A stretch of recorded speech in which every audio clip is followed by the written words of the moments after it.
In legends and horror stories, ghosts are typically spirits of the dead, those who suffered greatly in their lives, that when their time comes, they choose to linger in this world, to sow hatred and chaos among the living. Do you believe this, that there are vengeful spirits living among us, right here, right now? I do, and my story will tell you why. I'm Martha. I'm 19 years old, and I have a twin sister, Caroline. She wasn't just my sister, but we were best friends and subsequent partners in crime. We suffered a miserable life because we lived in poverty. Our parents were very poor, despite belonging to a rich family. Grandpa, on my dad's side of the family, worked in the petroleum industry, where he made lots of investments and projects. And fortunately, he had a lot of enemies too, many of whom were from Mom's side of the family. Dad was the middle son, but he assumed responsibility for Grandpa's work because he was very competent and capable.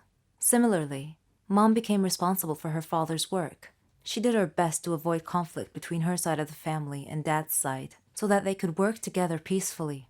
It was at this point, I believe, that vengeful spirits must have come into play. My parents had loved each other since their childhood, but they didn't tell their families about it. In the past, both my grandpas were once friends and partners. They worked together within the same company, but they later became enemies and split the company into two. Both families hated each other that day forth. All of them, except for my parents. Mom's uncles took over her company and fired her. Dad couldn't bear to see Mom in this situation, so he told his dad that he was going to marry her. So his father made him choose between my mother and the company with all the power and wealth that came with it. To Grandpa's chagrin, Dad chose Mom over everything else. And so, they got married and lived together with Grandma. They faced life's problems without any support from anyone. Grandpa felt betrayed by Dad and disowned him. Then, Carolyn and I were born. Dad did his best to make us happy and give us everything we needed. Grandma told us about our family's history and how both our parents had been cut off from their families out of sheer greed and betrayal. It felt a bit unfair, but this was our life now. Then, one day, we heard Dad speaking on the phone, with Mom standing beside him, and they were both acting very nervous. He told her to take care of us, and then he left the house and never came back. Mom never told us where he went or why he left. Sometime after that, Grandma passed away. Our situation was getting worse. We thought we had to do something to help Mom. Maybe we were being influenced by those vengeful spirits I mentioned. But either way, Carolyn and I made our decision to go over to the dark side. We decided to steal, rob, defraud. We were smart enough. Together, we could definitely pull it off. We began with our neighbor, very wealthy, but very cheap.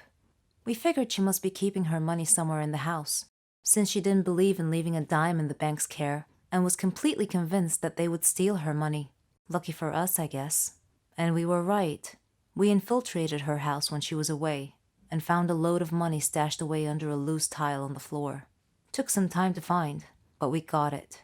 When we got home, the house was completely deserted. Mom wasn't there.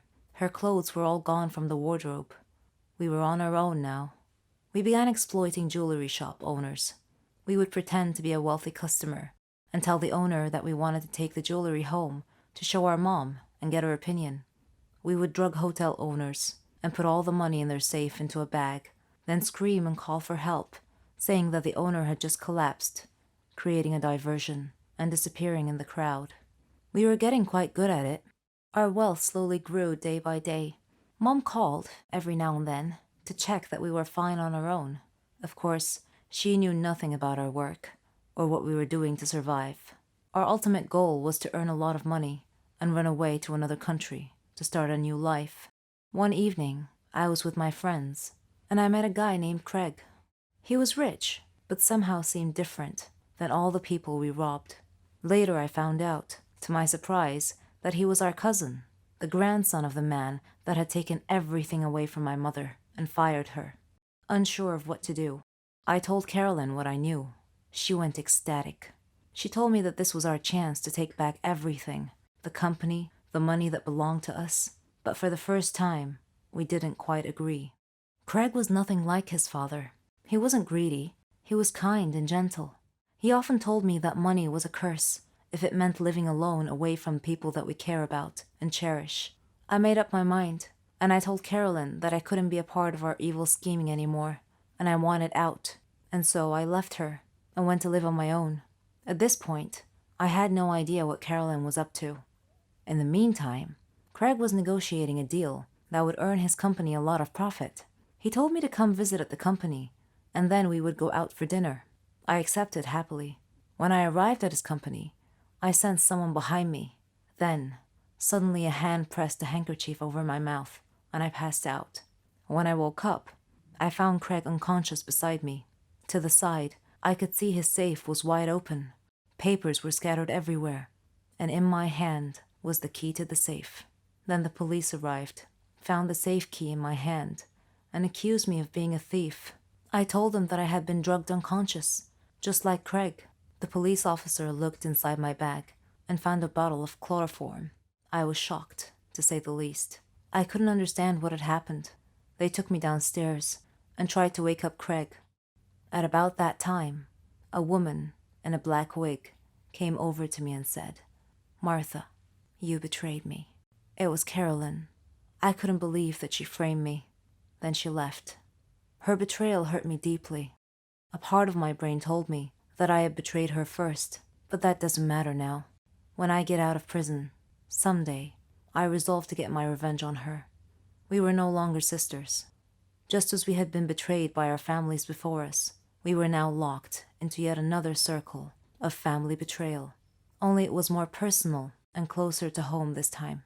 Were they truly vengeful spirits influencing us? I think so. What about you? Hello, I'm Sarah. Ever heard of a phobia before? Don't worry, it's not contagious or anything. It just means you're scared of something in particular. Places, people, things. I have a phobia, but I don't like to talk about it. And I definitely don't want to be seen in that state. I was in my second year at college. I had been very busy that semester because we had a lot of assignments, and it was fine. I liked studying and completing tasks, but I was never a nerd or a geek. No. I like to dress nicely too. I had my own fashion and style. It wasn't easy making friends though. There were two types of people at my school. Smart nerds who couldn't care less how they dress, and complete airheads who dressed nice. I didn't fit in either one of those groups, so I basically kept to myself, until one day, I got assigned to do a task with a girl and a boy, Jane and Kyle. They didn't look nerdy at all, and I thought to myself, oh great, looks like I'll be doing all the work. But when we started talking about the project, they didn't just sit there or toss ridiculous retorts. All three of us were having an actual conversation about the topic. I was so thrilled. It finally seemed like I belonged somewhere. We became friends and did everything together. We could tell each other anything. Well, not everything. I had one secret from my friends. I never told them I had a phobia. Anyway, a year later, Jane moved to Germany with her parents. She was going to finish college there. So it was just Kyle and I now. All through college, we were the best of friends. We even did our graduation project together. On graduation day, Kyle and I were supposed to go out for dinner. He wouldn't tell me where, said it was a surprise. And what a surprise it was. He had picked the highest tower in the whole city to eat dinner at the very top. I don't have a problem with high places in particular. In fact, I'm sure I'll love the view if I ever make it to the top. No, I had a problem with the elevator. A phobia, to be precise. So we were standing at the base of the tower, and Kyle was happily listing all the great features and restaurants up there, but I didn't hear any of it. I was too busy fretting, frozen to the spot, desperately trying to find a way out of the situation. I couldn't say no to Kyle, who was all excited to go up the tower, so I clenched it in and tried my best to stay calm. We got in the elevator, and the doors shut. I couldn't control what came after that. I was terrified, screaming and shouting hysterically, banging on the walls, then falling to the ground. Of course, I don't actually remember any of it. Kyle told me later on. The last thing I remember was the elevator doors shutting close. When I came to, I was at the hospital. Kyle was sitting by my bed looking worried. When he saw that I woke up and that I was feeling fine, he started laughing at me, saying, "Why didn't you tell me you had a phobia?" I felt ridiculous and started laughing too. And then, out of nowhere, he proposed. It was his plan all along, although he pictured it at the top of the tower. All that happened 3 years ago. We're married now. And we have a baby girl. I'm being treated for my phobia. It's not completely gone, but I'm way better now. Apparently, hiding my problems never solves them. I'll have to face them, sooner or later. Hi, I'm Samantha. What is the biggest shock you've ever experienced in your life? Have you ever shocked your family, parents, siblings? What if you were to discover that the people you live with aren't really your blood relatives? Please listen to my story and advise me. I'm an only daughter to a lovely, kind, and generous family. They have given me the moon. Our life was stable, and my parents would sacrifice anything to make me happy. I loved them dearly. But unfortunately, I've discovered a shocking truth. We were moving into a new home, a villa that my father had bought. I loved reading a lot, and I had a lot of books in my father's study. I entered the study to collect the books for the move.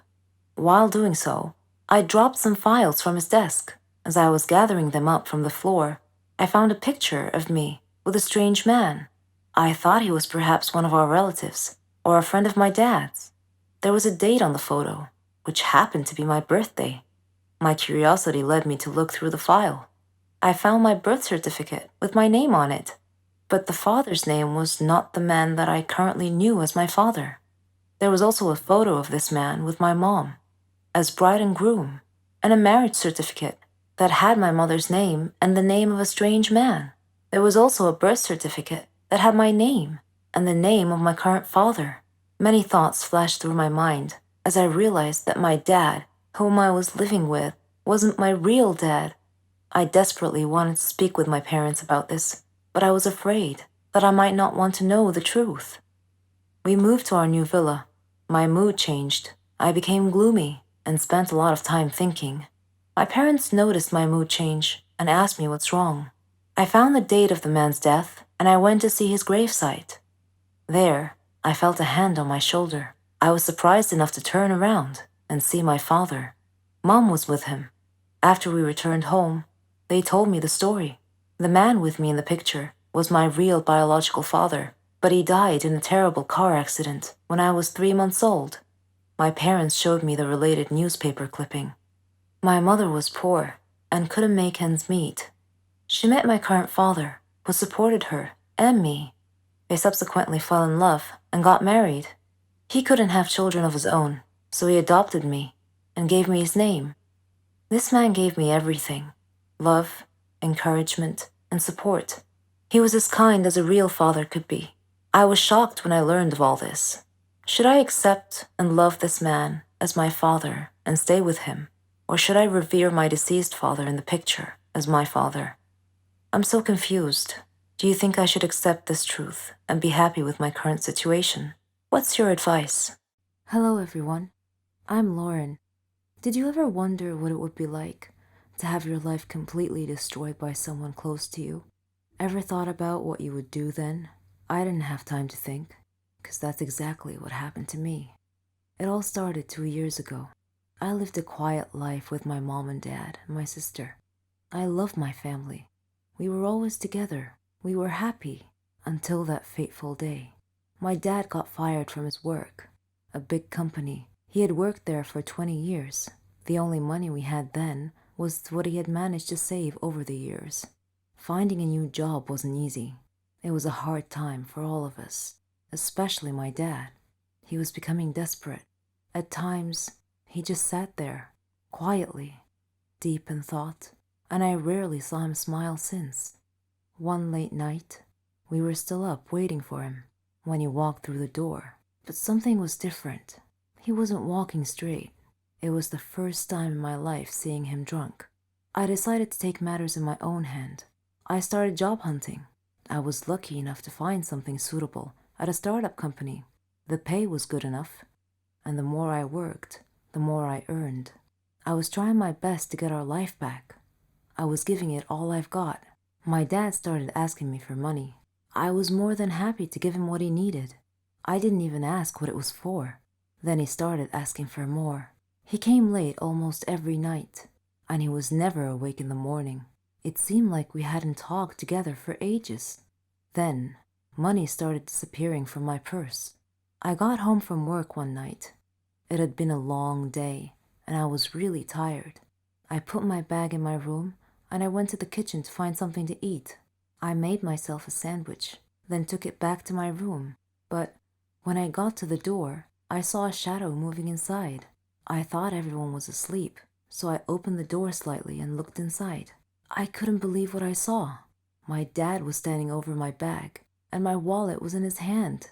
He found no money in it, so he threw it on the bed and started going through my purse. At that moment, my mom came down the stairs. She had my dad's shirt in her hands and a small pack of white powder. I looked at her face. Her eyes were filled with tears. I tried to speak, but found nothing to say. My dad came out of my room. He saw us standing there. Suddenly, everything changed. He tore the shirt and the pack from my mom's hands. He was hysterical. He started breaking things around him. My mom and I were too scared to move, but then my sister came running down the stairs. He pulled her towards him and held a knife to her throat. He threatened to kill her if we didn't give him money. Without a moment's thought, I did what he asked. Things only got worse. Nothing was ever enough. He asked for more and more money, and if I refused, he'd get violent, beating up anyone in his path. I couldn't stand by and watch, so I would just give him what he wanted, until I decided enough was enough. He barged down the stairs one evening and asked for all the money I've got. I told him we had expenses to pay, the rent, school fees, but none of it mattered to him. He asked me again for the money and threatened me if I didn't do what he asked. I refused. He hit me so hard that I crashed my head against the wall and fell to the floor, bleeding. Everything went dark. My mom took me to different hospitals, and I had to do a lot of checkups and tests, but all the doctors said the same thing, that this was it. I was sentenced to live my life in darkness, never to see the light again. Bumping my head against the wall was one of the reasons, but apparently my psychological state played a huge role in my recovery. The doctors suggested that I'd be taken to a psychiatrist. My dad felt sorry for what he had done to me. He quit the drugs and alcohol, tried to be proper, but it was because of him that I was in this state. I didn't know if I could ever find it in myself to forgive him. I was torn inside. He was my dad, but I couldn't forget what had happened. I stopped talking shortly after, and he left, disappearing from our lives. No one knew where he was or what he was doing. A year had passed, and he came home. He sounded good, kind of like how he was before. He's trying to make up for what he had done. But to me, nothing he does makes a difference anymore. I'm still in the dark. That's something I'm gonna have to live with my whole life. I can't change that. What do you think I should do? I am Matthew, 21 years old, and I must tell you something. I am a madman. I need treatment. But what kind of treatment is there for my kind of madness? You see before you a man with torn clothes who speaks to himself all the time. I used to be a doctor, but I left medicine to pursue aromatology. In case you were wondering, aromatology is the study of fragrances, such as scents of flowers and how they affect people. Let me tell you my story. My parents were very proud of me because I was intelligent, well-known, and well-respected at my university. I earned high marks in all my courses. Dad wanted me to join the College of Medicine because he had always dreamed of my becoming a doctor, and I felt that I couldn't deny him that. My parents did their best to make me happy and to help me achieve Dad's dream. But to be honest with you, medicine, engineering, the arts, none of these interested me at all. They weren't my dream. I loved flowers and their fragrances, like rose and honeysuckle. I would extract fragrances from them and give them as gifts to my friends and family. They all really enjoyed these aromatic gifts. My dilemma was that I had to find a way to tell Dad that I would rather study botany, plants, and aromatology, fragrances, over medicine any day. I knew he would think that I was crazy to give up the lofty study of medicine to work with flowers, but what can I say? I have loved flowers and fragrances ever since I was a youngster. I have always been fascinated by exotic flowers and scents. Learning how to make fragrances from flowers required me to meet with a lot of people who worked in this field. One day, I had to face the moment I had been dreading because my parents had arranged a large social gathering to celebrate my success at the university and my joining the College of Medicine. Dad asked me to tell everyone about my ambitions as a doctor. I suddenly knew that the moment had come when I needed to make my startling announcement to my parents. I told the audience I had decided that being a doctor was not for me and that I was going to change my field of study.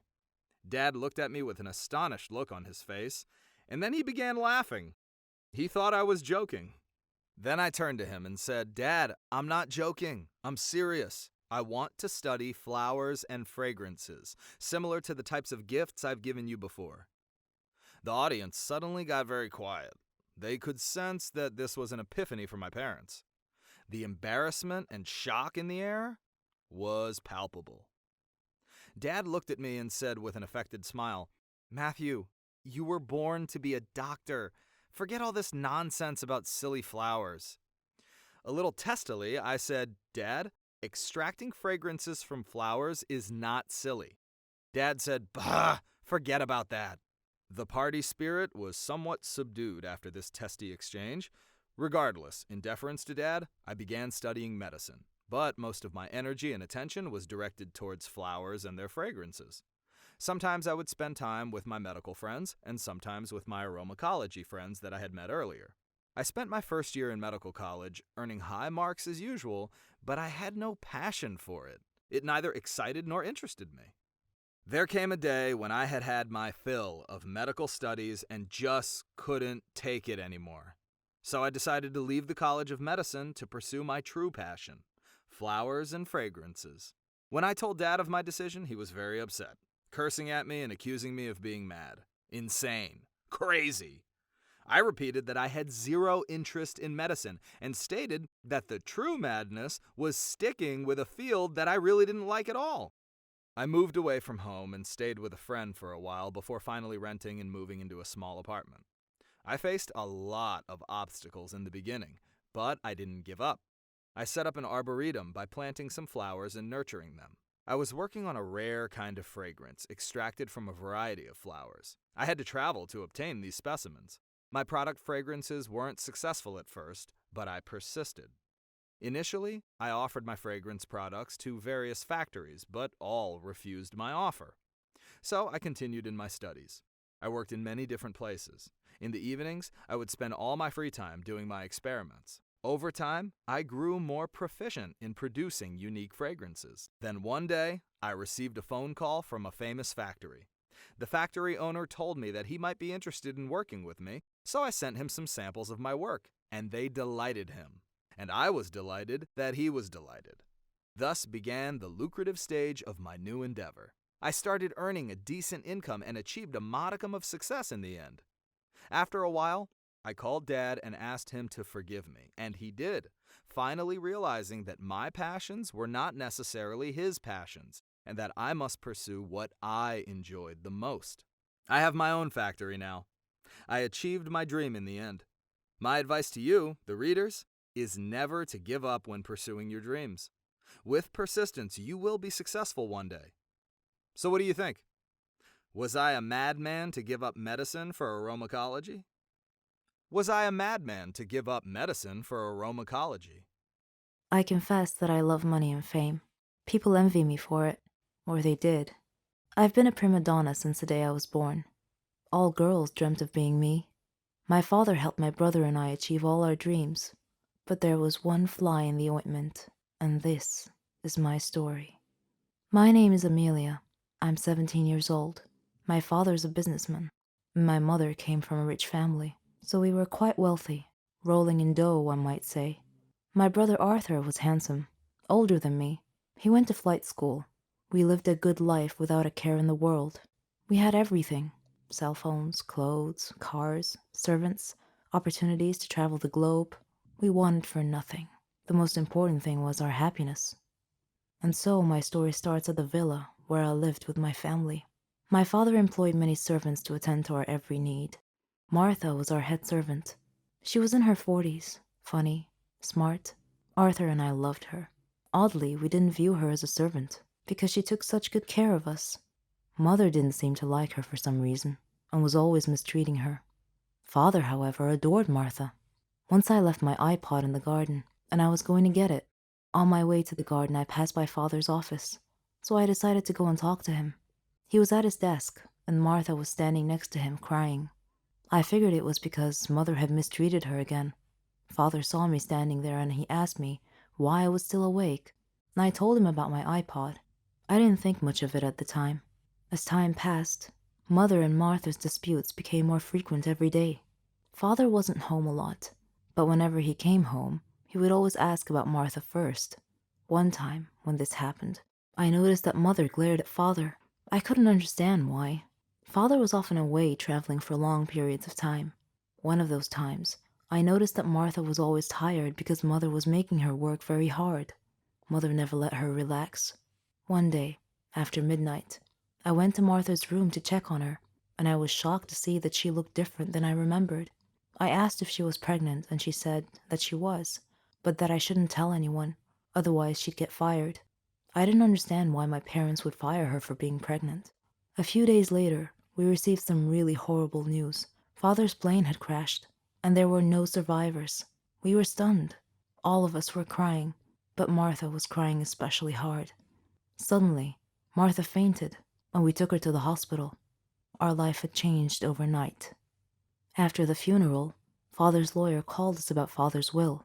He came to our home and met my mother, Arthur, me, and Martha, and 2 other servants. The lawyer began reading the will. He started with Mother's inheritance, then mine, then Arthur's, and then Martha's. He looked at Martha, cleared his throat, and said in a quiet voice, "Martha, the deceased has left you 10 million to raise your child."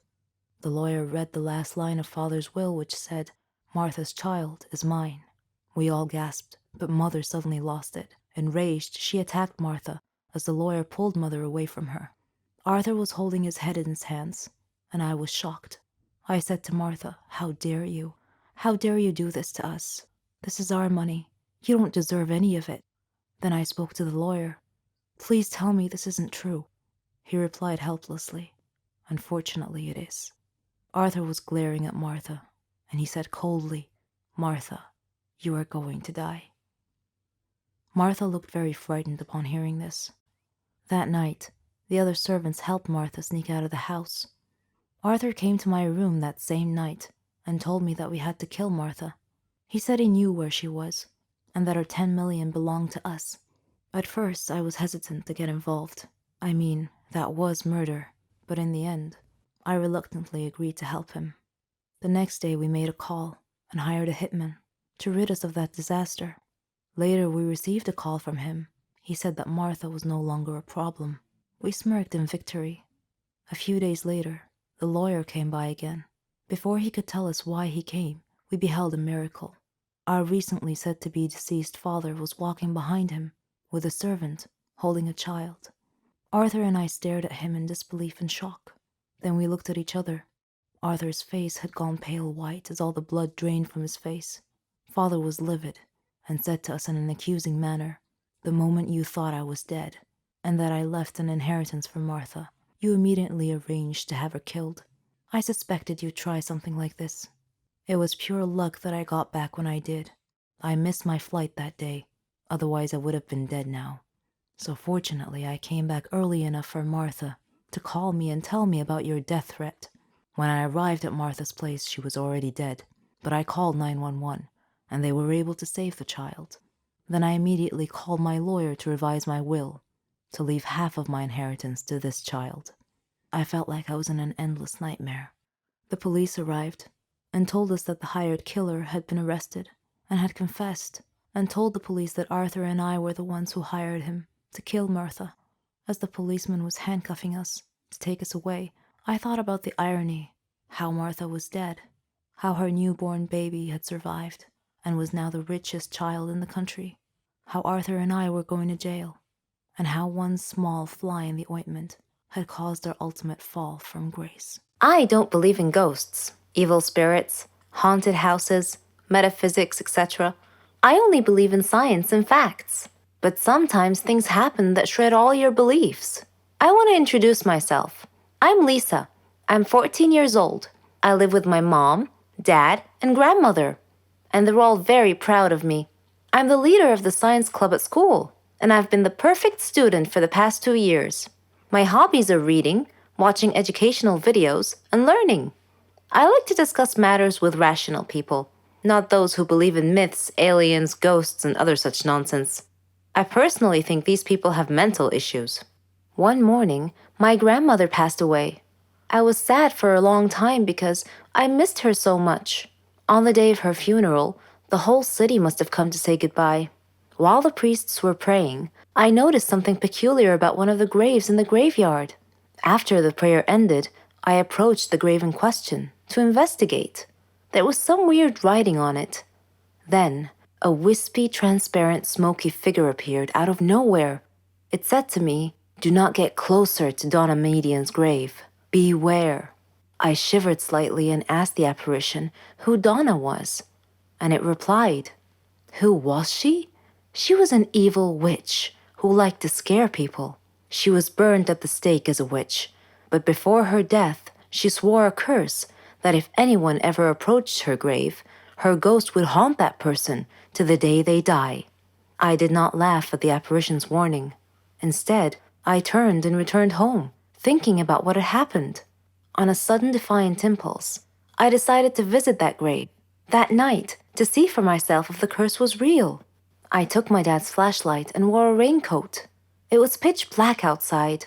The place was horribly unsettling at night, but I wasn't worried at all. It's not like it was real, right? I entered the gate to the sound of howling dogs and meowing cats. My blood ran cold, and a sudden chill ran through me. I turned on the flashlight and began searching for the grave. My hands were trembling so badly, I dropped the flashlight several times. Sometimes I would step on something crunchy, and I would shine the light downward, only to see that I had stepped on an insect. Sometimes I'd see a cat here and there. Then suddenly, I heard an eerie sound close by. I froze, not daring to move. Slowly, I pointed my light towards the sound and gasped as my light illuminated a dark, shadowy figure. It was about my height and dressed all in black. I spun around and fled as rapidly as my faithful feet could carry me. I dove into bed, but I didn't sleep at all that night. I even left the lights on. The next day, when I woke up, I asked my dad if graveyards had ghosts, and he wondered why I would ask such a question. I was embarrassed and laughed to hide my fear. I told him that I was just curious. That was all. Dad looked at me suspiciously, but continued. "I've heard stories," he said, "that some people have seen a ghost of a girl from time to time beside Donna Median's grave." I felt my heart sink, and I asked slowly, "Is she about my height and dressed in black?" He replied, "Yes, that's how I've heard the ghost described." "How in the world did you know that?" I looked down casually and answered, "Oh, I read an article about it on the internet last night." My head hurt just thinking about this ghost thing. I made up my mind to prove or disprove it once and for all. I called my friend Laura and persuaded her to come with me to the grave. The following night, we met at the stroke of midnight at the entrance to the graveyard. Laura was shaking and constantly casting glances right and left. The weather was rainy and gloomy. The ground was muddy, and cats were meowing everywhere. It would have made the perfect setting for a supernatural horror movie. While we were looking for Donna's grave, flying bats would occasionally startle Laura, causing her to scream alarmed. As we approached Donna's grave, we suddenly heard a sound behind us. We both turned around at the same time and screamed. A ghost was glaring at us. It asked angrily, "What are you doing beside my grandmother's grave?" "Wait a minute. Are you girls?" She uncovered her face, revealing that she was just a girl, and a beautiful one at that. She told us that her name was Carmen and asked me to turn off the flashlight because it hurt her eyes. I did. Then I asked, "Who are you?" She replied, "I'm the 5th grandchild of Donna Median, the poor woman in this grave who has been wrongly accused." We both whispered back, "Wrongly accused?" She continued saying, "Yes, she was a victim of the Holocaust during World War II. Afterwards, she became a simple doctor who treated people who were afflicted with epilepsy. As usual, there are always some small-minded, superstitious people looking to make trouble for others. They accused her of being a witch because they considered epilepsy to be a disease caused by a demon's touch. I come here every day to put flowers on her grave. People have mistaken me for a ghost because I only come at night. I don't want people to know I'm related to someone they think to be a witch. I don't want to be shunned, scorned, or gossiped about. I try to comfort her and calm her a little by saying, "Don't worry, Carmen. Your grandmother's spirit may be able to rest in peace if you tell people the truth now." We live in more modern times, and there's no need to worry. I won't tell anyone about you being the ghost. It'll be our little secret. Carmen laughed. She and I became good friends after that. Ever since that day, whenever I hear someone talking about ghosts, I just look at the photo I took of Carmen and I break out laughing. Drastic and dire situations create heroes. No one makes history unless their story is inspiring or involves great pain and suffering, overcoming many obstacles and hardships. No one achieves glory without believing in themselves and their abilities, or at least, that's what I think. Sometimes your path to making history doesn't quite go according to plan. My story is a great example. I'm Joana. I'm 21 years old.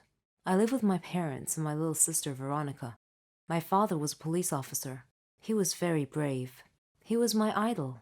He believed in justice and sacrificed anything to see it done.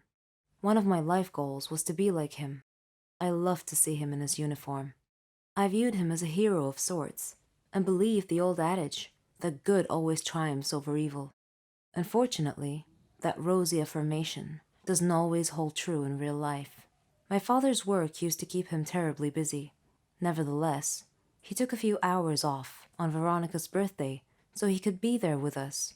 Halfway through the party, Dad's work called and told him that a thug was holding a group of nursery kids hostages, demanding a large sum of money and a means to escape the scene.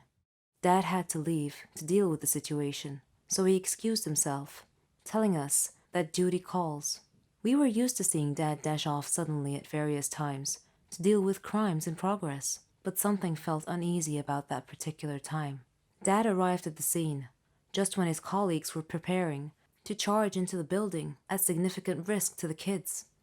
Dad volunteered to enter alone to take out the criminal before anyone got hurt. He sneaked into the building and engaged the hostage taker in a gunfight. He managed to kill the thug, but was seriously wounded. He died days later. The whole police department and the city were saddened by his loss.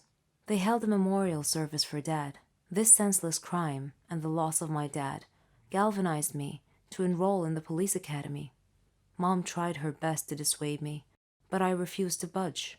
I passed the entrance exam and worked my way through it. It was a challenging program that required diligence, persistence, and patience. The training was quite difficult at first, with very few breaks, and everyone else was intelligent and competitive. In fact, I began to doubt if I could keep up with them.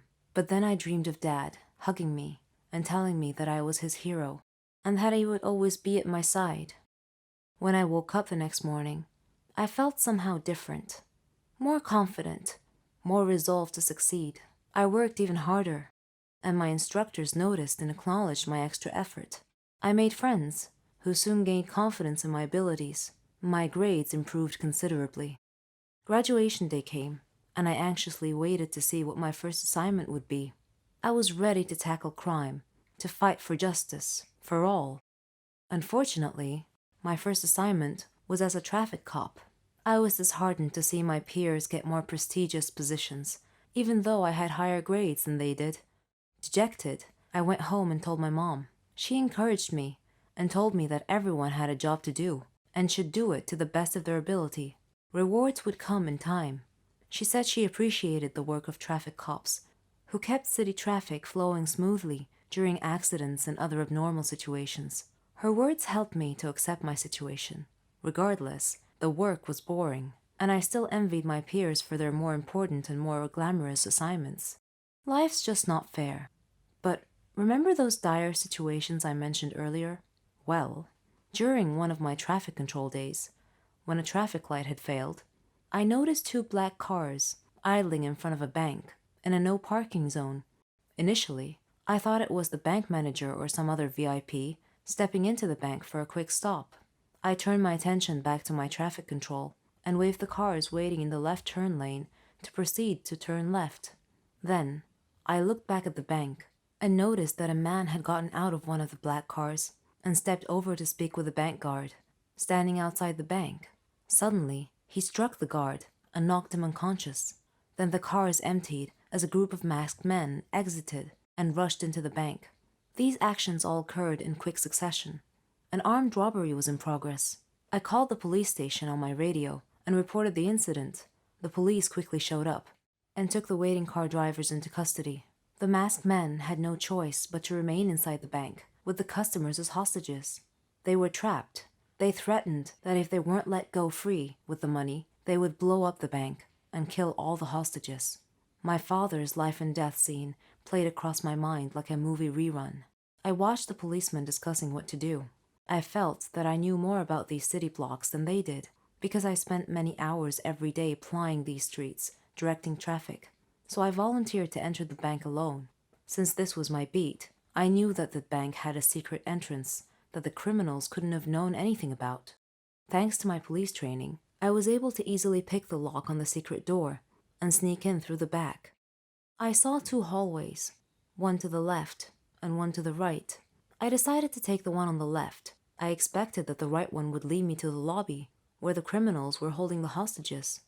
As I moved stealthily, I heard a noise and discovered that I had reached the lobby instead. There were 4 masked men watching the hostages, who had been tied up. Then, I spied a bomb in the midst of the hostages.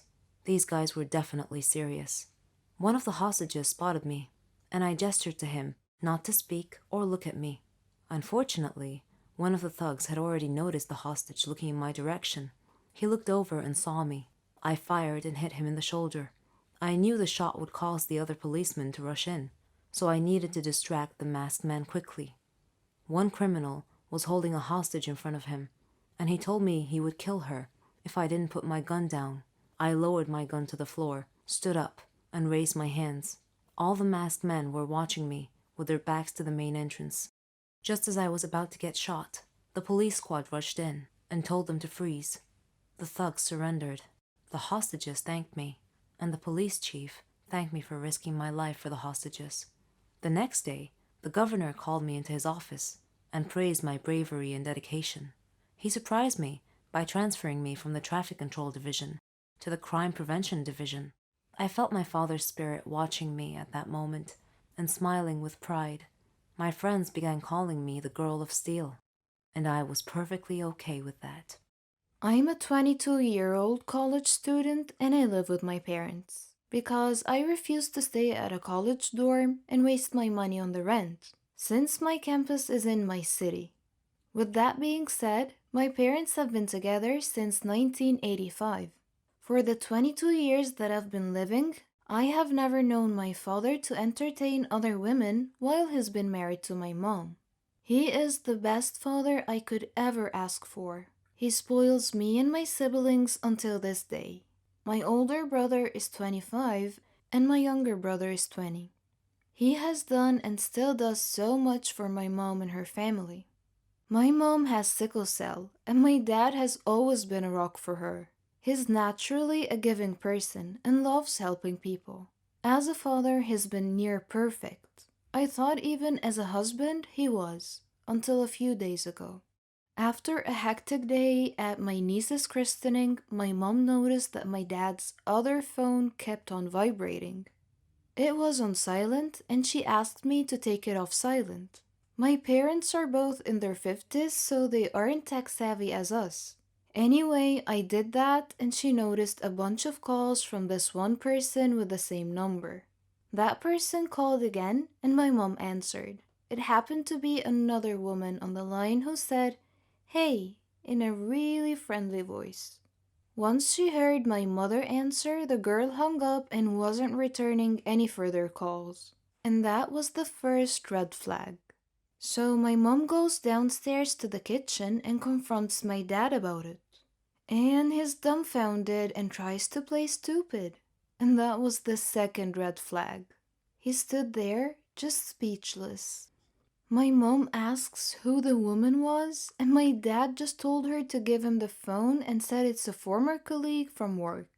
She then told my dad to call the number, and he refused. My mom questions why they're still in contact if it's a former colleague, and I don't remember what my dad said.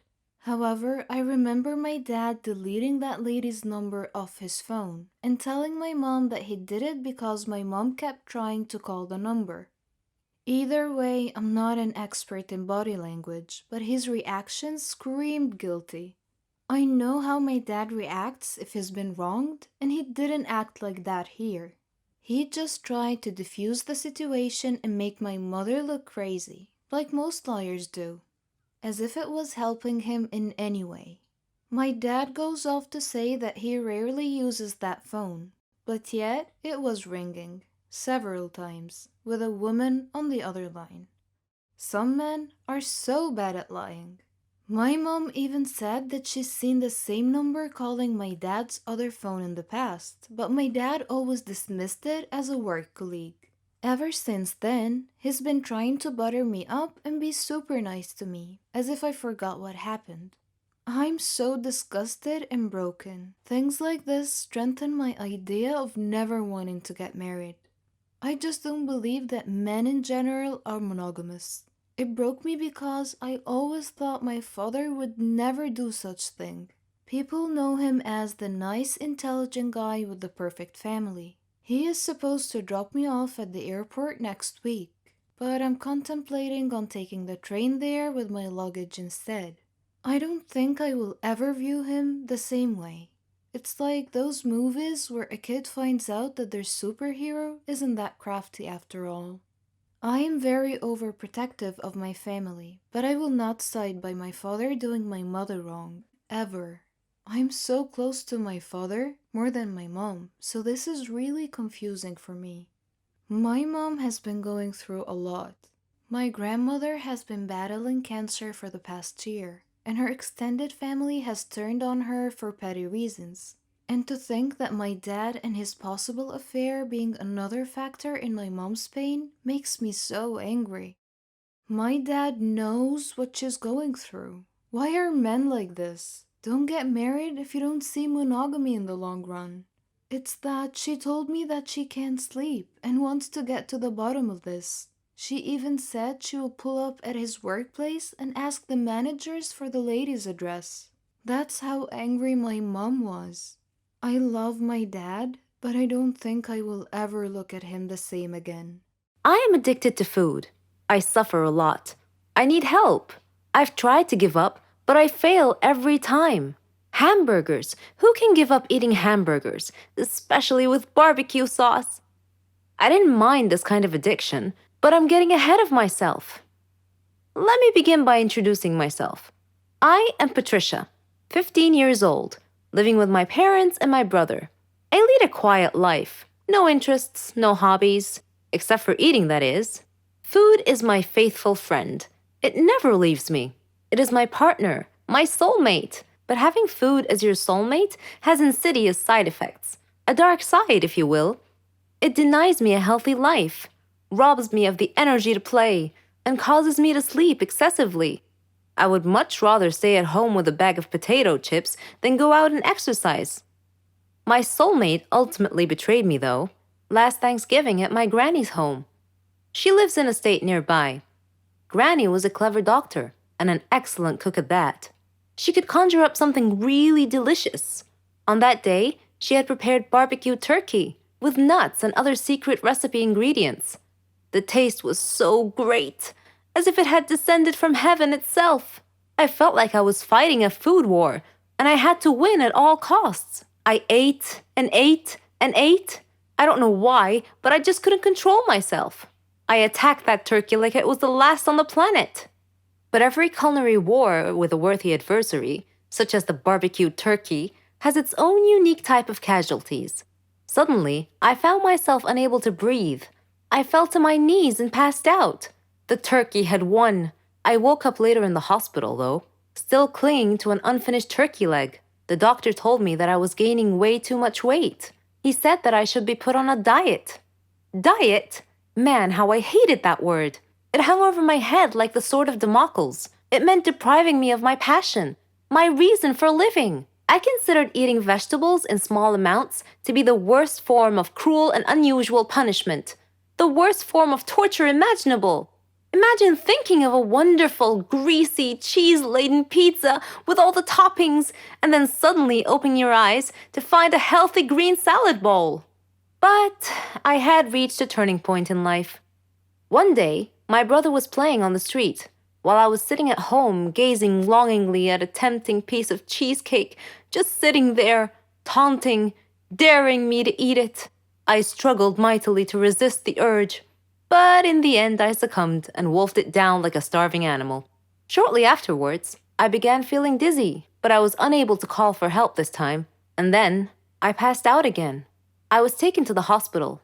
While lying in the hospital bed, half conscious, I overheard the doctor say to someone, "She needs to stop eating or it will be the death of her." I thought to myself, whoa, death? So I made up my mind right then, right there. I resolved to fight a new war, a war against my appetite. On our way back home, I told my father that I wanted to see a nutritionist. He was delighted to hear that. Later, at the clinic, the doctor welcomed us in. She told me how to overcome my eating fetish. She gave me a strict diet regimen with a schedule full of healthy meals. I kept telling myself that winning this war was possible. I simply had to be patient and persevere. I stuck to the strict diet and did some physical workouts. My parents supported me wholeheartedly. I was enthusiastic. I can totally do this. A week passed quickly, and I eagerly visited the doctor to receive some good news. When the doctor weighed me and told me that my weight hadn't changed at all, I was crestfallen. She looked at me and asked me, how was this possible? I told her I didn't know, because I was following her diet thoroughly, though it did require a tremendous effort on my part. Another week passed, and again I went to the doctor. The results were the same. She said to me, "Patricia, are you sure you're following the diet I prescribed for you?" I said yes. She sat there wondering. Then she told me with a puzzled look on her face, "It's odd, but your weight is increasing, not decreasing." This unexpected piece of news mystified me. Another week passed. No change. The doctor was nonplussed. I returned home with a dejected look on my face. My father asked me what was wrong. When I told him, he laughed. Do you believe that? My father actually laughed at my predicament. I was furious. He gestured an apology with his hand and then told me that it was my own fault. I was puzzled. What are you talking about? He told me that I had been sleepwalking to the refrigerator every night and eating everything in sight. I was taken aback. I couldn't believe it. "Stop acting like you didn't know it," he said. "You must have been awake." I replied, "No, Father, I'm not acting. I was truly unaware that I've been sleepwalking and eating in my sleep." But now that we've finally solved the mystery of the increasing weight, we returned to the doctor with this new information and told her the situation. She laughed and told me that my discipline had denied my body the food it craved, but my brain had refused to cooperate and had overridden my will by urging me to eat in a subconscious state. She told me not to worry, though, that she could treat that. Armed with this knowledge and her support, and the support of my family, I felt that I could finally win this war. Emily and I became best friends during junior year of high school. We bonded over a similar love of acting. We were both in the theater program, hung out in the same groups, and had classes together. It just seemed so easy to be best friends. Things got complicated when it was time to move on to college. We didn't go to the same university, but we were still pretty close as friends. We texted a lot about what was happening in our lives, and when I needed advice, she was the first person I talked to. I had a tough time transitioning from high school, where everything seemed to come so easily to me. College was a completely different place for me, and she was the only one I talked to about it. Freshman year, I saw her every other month. She was so close that we could still try and find time to hang out together. I didn't have many friends, so it was easier to give her my free time. I didn't mind, she was my best friend. Sophomore year was the same. Only I had my life in order this time. I wasn't struggling in my classes, but my social life was still the same. I had few friends that I actually hung out with, and I was okay with that because I had her. We talked and texted about everything, and I vented all my worries and frustrations to her. If it weren't for her, I wouldn't have survived those first 2 years. I don't really remember what happened last summer before junior year, but I guess that's when I decided I needed to come out of my shell and enjoy my college years. My junior year began and I met new people who I came to really enjoy being around. They lived in the dorms in the same hall as me, so it was so easy to just hang out with them even if it was until 2 a.m. And we had classes early the next day. I gave them more of my time and I didn't even realize that I had put my relationship on hold with my best friend. I didn't find out until I tried talking to her and she wouldn't respond. I found out later from my sister, who was also good friends with her, that they had talked about how I was ignoring her. She would text and I wouldn't respond. She would try to talk to me and I was too busy.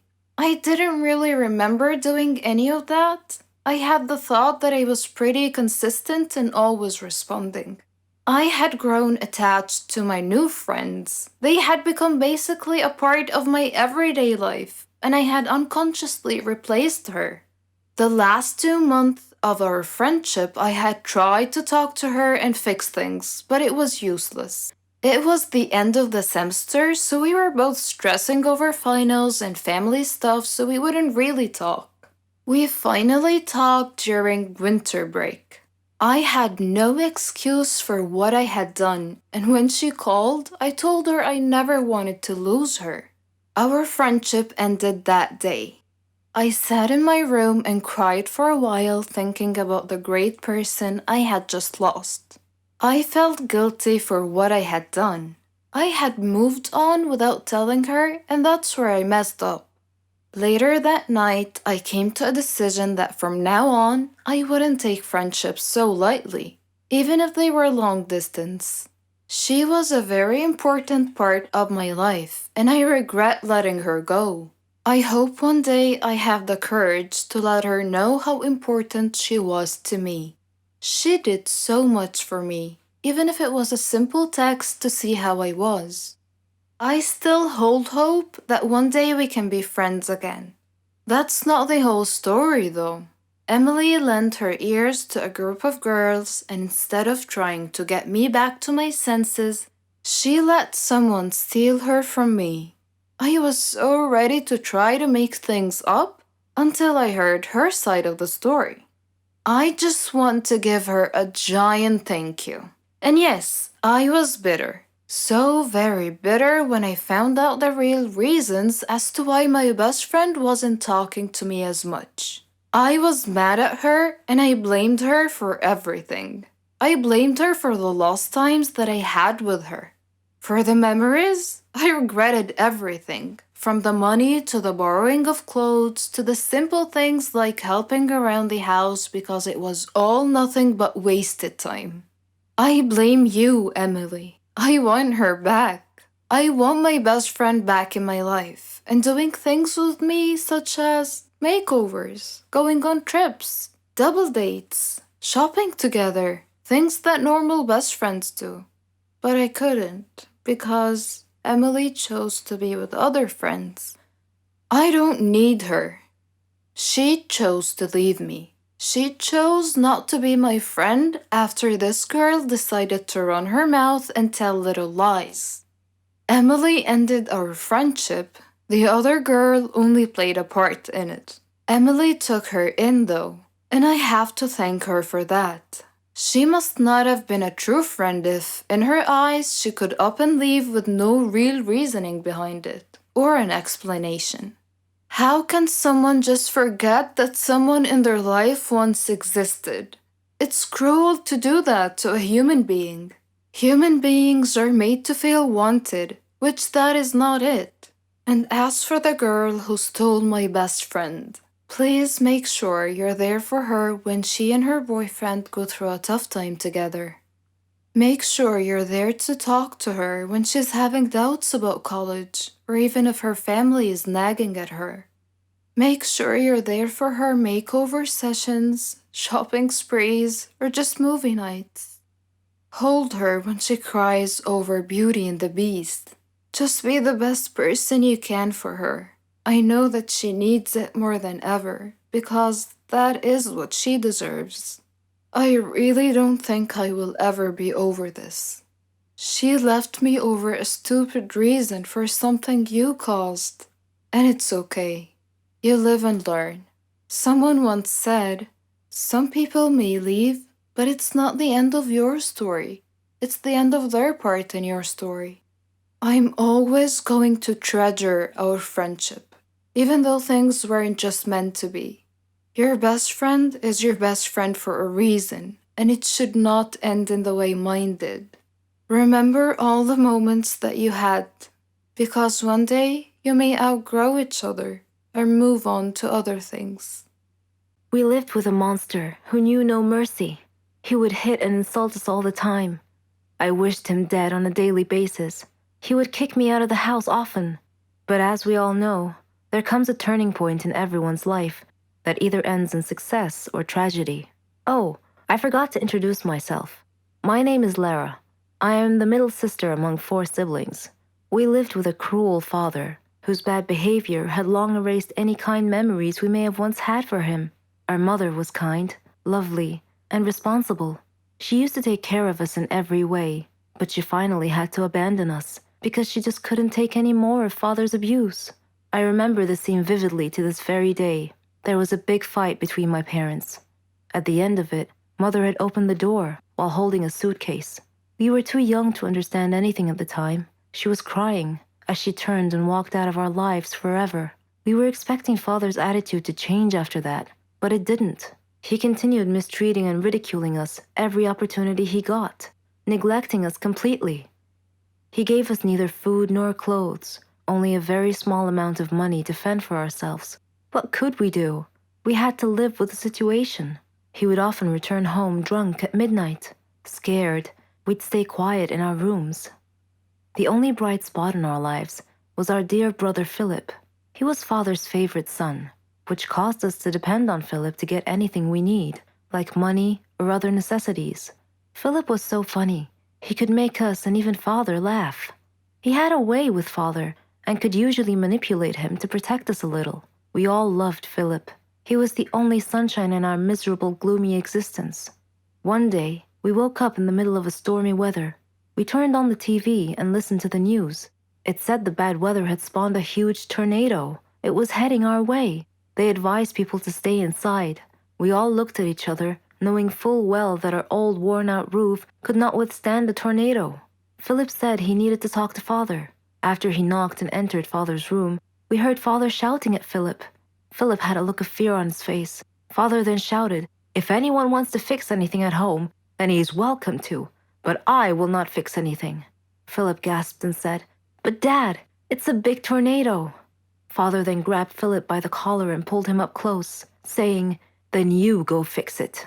Philip was so afraid he couldn't swallow. Father dragged Philip to the backyard. He brought nails, wood, a hammer, and a long ladder. Philip was terrified when father pushed these things at him and told him to get to work. Philip begged, "Please, Dad," but father just shouted, "Go." Philip took the nails, the hammer, and the wood and began to climb the ladder up to the roof. The wind was howling, blowing very hard, and I had a feeling of dread that something terrible was about to happen. Father just stood there, not worried about Philip's safety at all. To calm us down, Philip looked at us, as if to say, "Don't worry, everyone, I'll be okay." There were many wires on the roof. Suddenly, a strong gust of wind caused Philip to lose his balance, and he reached out to grab onto something to keep from falling. Unfortunately, he got hold of an uninsulated wire. He screamed at once and fell off the roof. We watched, horrified, and began screaming. Father frantically rushed over to Philip's body lying on the ground. He lifted Philip's head into his arms and rocked him gently, but Philip was dead. He got electrocuted. We had never seen Father cry, but he cried a lot that day. At Philip's funeral, we all stood and looked at the photo, showing Philip smiling like an angel. Father hugged us as a group and said, "Please forgive me, kids. I'm so sorry. I didn't realize that I loved you all so much. I'm so sorry for not being a good father." We believed him. We hugged him back. He was being sincere with us for once. From that point on, he was a changed man. He gave us everything: love, attention, money. Now we love our home and our lives. I can finally say truthfully, with all my heart, I love you, Daddy. Hello, everyone. I'm Lauren. Did you ever wonder what it would be like to have your life completely destroyed by someone close to you? Ever thought about what you would do then? I didn't have time to think, because that's exactly what happened to me. It all started 2 years ago. I lived a quiet life with my mom and dad and my sister. I loved my family. We were always together. We were happy until that fateful day. My dad got fired from his work, a big company. He had worked there for 20 years. The only money we had then was what he had managed to save over the years. Finding a new job wasn't easy. It was a hard time for all of us, especially my dad. He was becoming desperate. At times, he just sat there, quietly, deep in thought, and I rarely saw him smile since. One late night, we were still up waiting for him when he walked through the door. But something was different. He wasn't walking straight. It was the first time in my life seeing him drunk. I decided to take matters in my own hand. I started job hunting. I was lucky enough to find something suitable at a startup company. The pay was good enough, and the more I worked, the more I earned. I was trying my best to get our life back. I was giving it all I've got. My dad started asking me for money. I was more than happy to give him what he needed. I didn't even ask what it was for. Then he started asking for more. He came late almost every night, and he was never awake in the morning. It seemed like we hadn't talked together for ages. Then, money started disappearing from my purse. I got home from work one night. It had been a long day, and I was really tired. I put my bag in my room, and I went to the kitchen to find something to eat. I made myself a sandwich, then took it back to my room. But when I got to the door, I saw a shadow moving inside. I thought everyone was asleep, so I opened the door slightly and looked inside. I couldn't believe what I saw. My dad was standing over my bag, and my wallet was in his hand. He found no money in it, so he threw it on the bed and started going through my purse. At that moment, my mom came down the stairs. She had my dad's shirt in her hands and a small pack of white powder. I looked at her face. Her eyes were filled with tears. I tried to speak, but found nothing to say. My dad came out of my room. He saw us standing there. Suddenly, everything changed. He tore the shirt and the pack from my mom's hands. He was hysterical.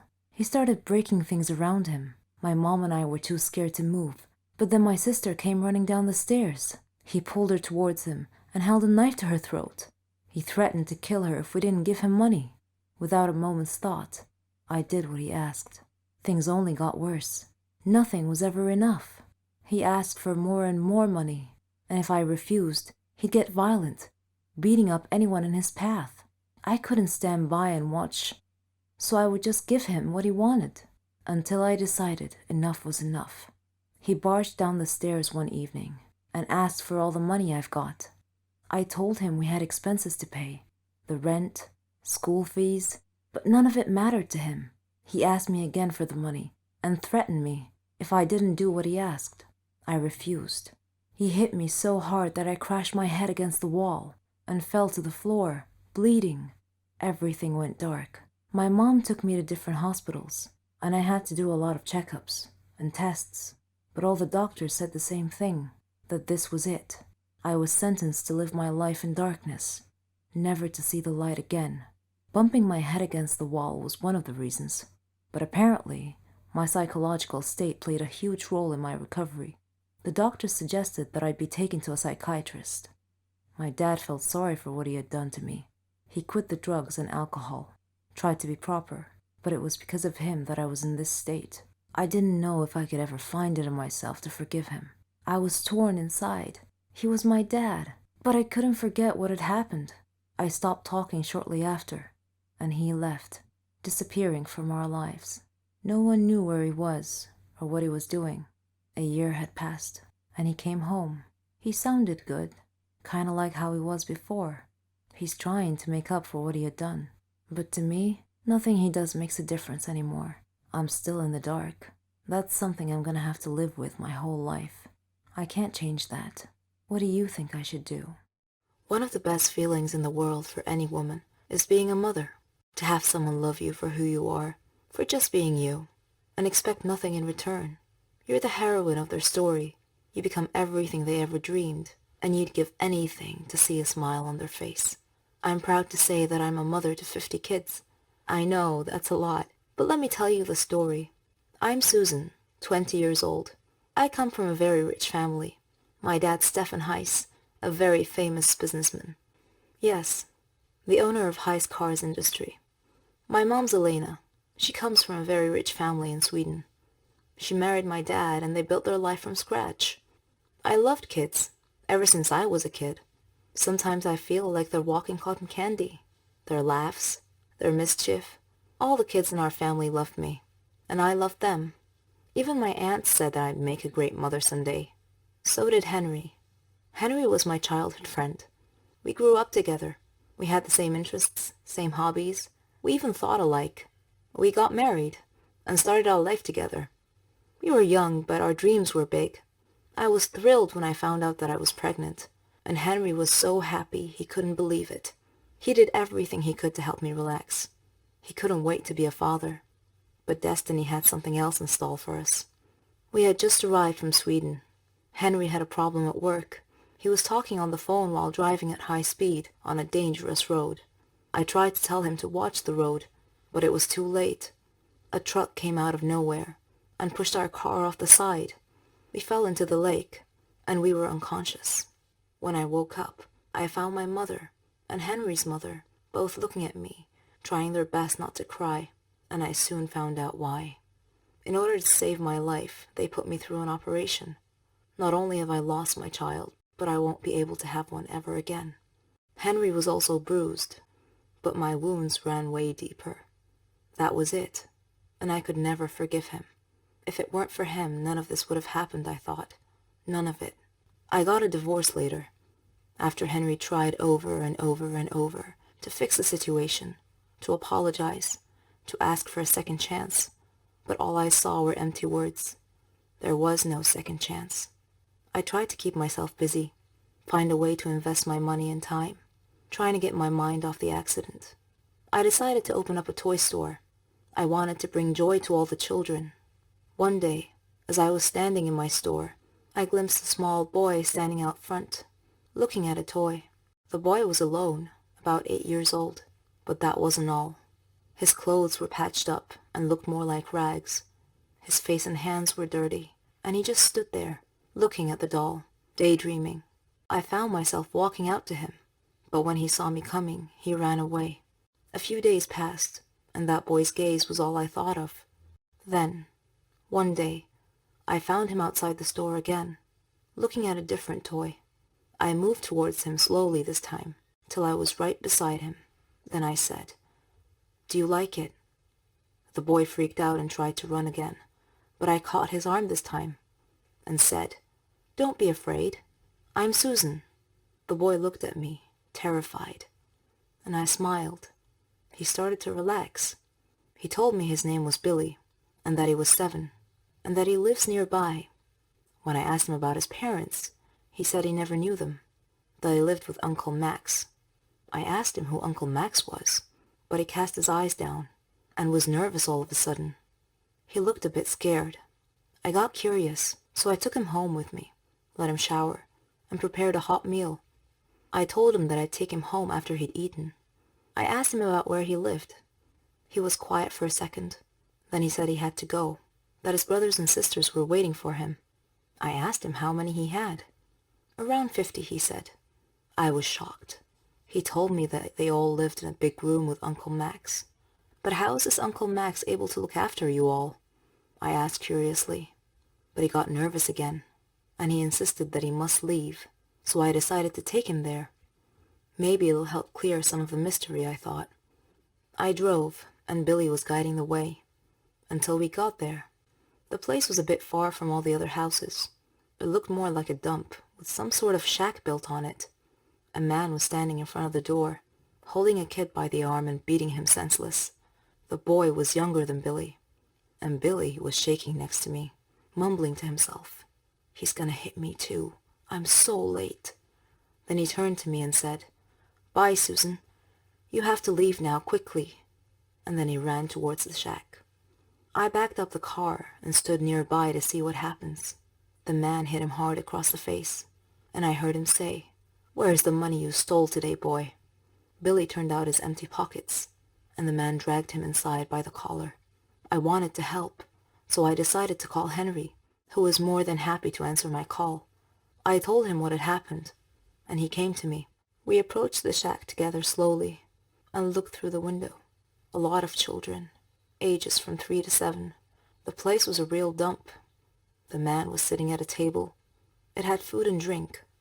Billy was dragging a heavy sack on the floor, and another kid was carrying a cup to bring to the man, who snatched it out of the boy's hand. Then he got up and started waking the rest of the kids, telling them to get out there and bring him money, that they would face a real nightmare if they didn't. I wanted to barge in, but Henry stopped me. He called the police instead. The police came quickly, and they caught the man. Apparently, he kidnapped these children from parks and surrounding areas, so they could steal for him, and he would starve them and beat them. The police didn't know what to do with all the children, and I felt like this was my second chance. I told the police that I would build a home big enough, and I would take them all in, to give them the care and love that they deserve. And that is how I became a mother to 50 kids. Why am I covering my face, you ask? Why would I wear a hoodie and cover my face with a veil? Your brain is probably going to go for the obvious. Illness, health issue, ugliness, or maybe an old wrinkled face. But that's not exactly true. Let me take off my hoodie and remove my veil. There, see? I'm actually not that bad. Well, except for those large, smooth, white spots on my face. I have a skin condition called vitiligo. I'm Bella. My name is supposed to mean beautiful. I'm 17 years old, yet people view me as a monster because of my appearance. People shy away from me. They think they can catch whatever it is I have. They fear me, but they have no need to, really. Vitiligo is harmless, nothing more than a skin pigmentation defect. It is not contagious, and it won't rub off you. But society fears those who are different. No one wants to be near me. I have only one friend. Her name is Laura. Before I developed vitiligo, I had a great childhood. I used to laugh, play music and sing, and I had many friends. My parents and my friends enjoyed my singing and thought that I might become a famous singer one day. My hobbies included reading, watching movies, and playing sports. I excelled in gymnastics and even won a few awards. The days passed merrily. Then one day, I mysteriously got a headache and became fatigued, and I noticed a white spot on my body. I showed it to my parents, and they looked worried. They took me to the doctor, who examined me and diagnosed the problem as a skin disorder called vitiligo. My father was concerned and asked the doctor if it was dangerous. She explained to him that it was harmless, just a skin discoloration issue. My mother asked if it was contagious, but the doctor said no, not to worry. It can't and it won't spread to anyone else. I felt like I was in a dream that turned into a nightmare. The doctor tried to reassure me that it was simply a skin disorder, not a disease, and that it could be treated to some extent. It initially spread all over my body from shoulders down, causing me to wear long-sleeved blouses and gloves. Then one day, the spots appeared on my face. When my friends noticed the spots, I told them about vitiligo, but they didn't believe me when I said it wasn't contagious. They began to avoid me. Even my little siblings seemed to be afraid to hang around me. One of them even called me a monster. I hated myself, hated this affliction, hated my circumstances. It felt like I was all alone in the world, and nothing really mattered anymore. I gave up everything: music, gymnastics, reading. Though my parents encouraged me, I was totally depressed. But as the saying goes, if life gives you lemons, make lemonade. So I decided to try and make the best out of the hand that life had dealt me. Besides my parents, my friend Laura was the only person who supported me in accepting my condition and moving on with my life. Her support meant a lot to me. Sometimes we would spend hours sitting down without speaking. We felt comfortable and safe in each other's company. One day, Laura told me that she had a surprise for me. I told her that nothing could surprise me, but to go ahead and tell me anyway. She said there was a talent contest on a local channel, and that she signed me up to participate in it. I was shocked. I had long forgotten about singing. Laura enthusiastically told me that I had to get back into the habit of singing again, and that I needed to send them a recording of my singing. Initially, I resolutely refused, but in the end, she finally persuaded me to do it, so I submitted a recording of my singing. Laura was pleasantly surprised. She said my voice was beautiful. I sang a rather sad song, and after finishing it, she hugged me. She told me that the results would be released in 3 days. I waited anxiously, and I hadn't felt that way in a long time. 3 days later, I received a call from Laura. Her voice seemed sad, and I immediately knew that I had been rejected from entering the contest. But then she let her true excitement show, and she shouted in the handset that I had been accepted to participate in the competition. I screamed with joy. My parents heard the commotion and asked me what had happened. When I told them, they were ecstatic. I wanted to change people's minds about vitiligo, so I came up with a plan. The day of the contest arrived. The program would be live. My parents, Laura, and I went to the studio to await my turn. There were a lot of participants, all of whom seemed to have beautiful voices that were much more melodious than mine. Oh, I forgot to tell you that I was wearing my usual hoodie, gloves, and face veil again. I tried to stay calm until my turn, but Laura was talking non-stop, and my parents were encouraging me the whole time. After a while, the host came and told me to get ready, that I was the next act up. I patiently waited for my turn, off the side of the stage, listening to them call the name of the singer that preceded me. The audience and judges had clapped loudly for him. He had sung beautifully. I suddenly felt panic. I thought of running back home, but Laura gently put her hand on my shoulder and quietly told me to believe in myself, just as she believed in me. These words calmed me down. They were all I needed. Then they called my name. I took a deep breath and went out onto the stage. The stage lights were so bright, the audience seemed too many to count. I could see the judges wondering and whispering among themselves about my covered head, hands, and face. One of them asked me to introduce myself, and I did. Another one was overcome by curiosity and asked me why my hands and face were covered, and I replied saying that I had a personal reason for doing so. Then they told me to begin. My heart was racing. It felt like it would burst out of my chest. I froze. I couldn't move my mouth. I looked at Laura and my parents. I heard a member of the audience snidely remarking that I was going to sing silently.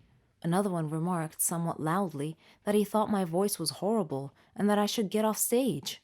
Several members of the audience began to laugh, but my resolution was firm. I had decided to give it my best shot. I closed my eyes and opened my mouth and began to sing. I sang with all my heart. As I was singing, I was thinking of my past suffering, of the friends who had abandoned me, of all the embarrassing moments.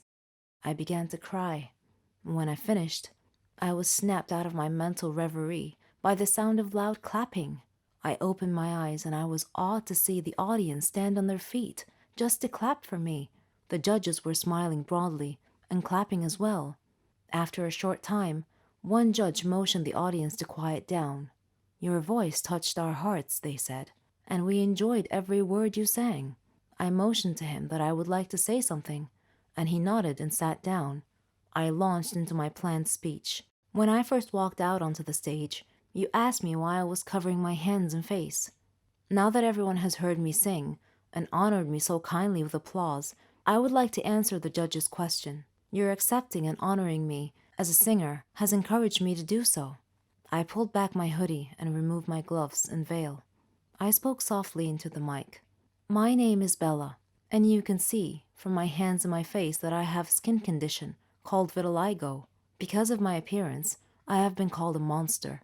My friends abandoned me because I no longer looked normal to them. People blame me for my illness. This made me hate my life. This skin condition wasn't my choice.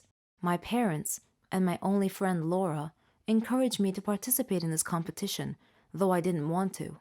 I was terrified to have to show my face in public, but I chose to come here today and reveal my face to draw attention to the plight of people like me, people who suffer from vitiligo. to show everyone here that I am not a monster, that I am not ill, that I have feelings just like you do. So please, do not be afraid of people like me with the skin disorder. That's all I wanted to say. Thank you." Then I heard one member of the audience slowly begin to clap, then two, then three, and suddenly the whole hall burst into applause. I looked off stage. My parents and Laura were all crying. The audience began chanting my name. One of the judges came over to me and hugged me and said that from now on, people would call me an angel instead. I must have been crying because my face was all wet. I was finally proud of myself. I had accepted the challenge and won the day. I was most definitely not a monster anymore. These things could be considered blessings from God, especially if you are very successful in all aspects of your life. You should be very grateful and appreciate all these gifts, because if you take them for granted and then lose them, you will regret it deeply. Believe me, I know. And my story is how I know. My name is Chris.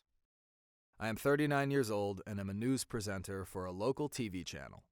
I grew up in a poor family. My dad was a low-paid laborer, and I had no desire to follow in his footsteps, so I decided to get a job in life as fast as possible to begin earning money early in life. I first worked as a grocery clerk in sales in a packaging plant. After that, I worked at a lot of different jobs, earning money to support my family and my studies. I earned good grades at my university in the Faculty of Mass Communications, so I would have a chance at getting my dream job of being a news presenter. And I succeeded. In my first job as a news presenter for a local TV channel, it was my duty to prepare programs. Being a news presenter had always been a dream of mine. I was young and wanted to be famous and well known as a TV personality. It was not as easy as I thought it would be, but I was finally able to eventually achieve my dream of becoming a famous news presenter. I was able to move my family into a bigger house. I married a girl whom I loved and with whom I had 2 children. My life was moving along smoothly in accordance with my plans in life. But fate doesn't like happy endings, it seems, and my life took a dark turn. Once I became famous, my work took more and more of my time and energy, and the added stress required to maintain that success at work began taking a toll on my personal life. I began losing interest in my family and started ignoring them, and my friends as well. Spending too much time at work caused me to miss important things in my life, like my kids' and my friends' birthdays, my wedding anniversary, time with my parents, and intimate time with my wife. Ignoring my wife and family caused many domestic arguments. These increased over time and began to affect my work. I even began ignoring Mom and Dad, causing my relationship with them to worsen as well. Dad blamed me for seeking luxury and fame at the expense of my family. It was hurtful to hear such criticism from Dad. Eventually, he and Mom decided to leave our new flat and return to the old one. My life was being turned upside down. I became so stressed out and irritable that friction with my wife and my kids caused my wife to threaten to leave me and take the kids with her. We ended up quarreling about this even, and I drove them away as well. Fame had improved my life up to a certain point, but was now destroying my life. As I saw it, I had 2 options. Continue down this path and continue destroying my life, or accept that fate had given me a wake-up call, that I need to rethink my life and change course.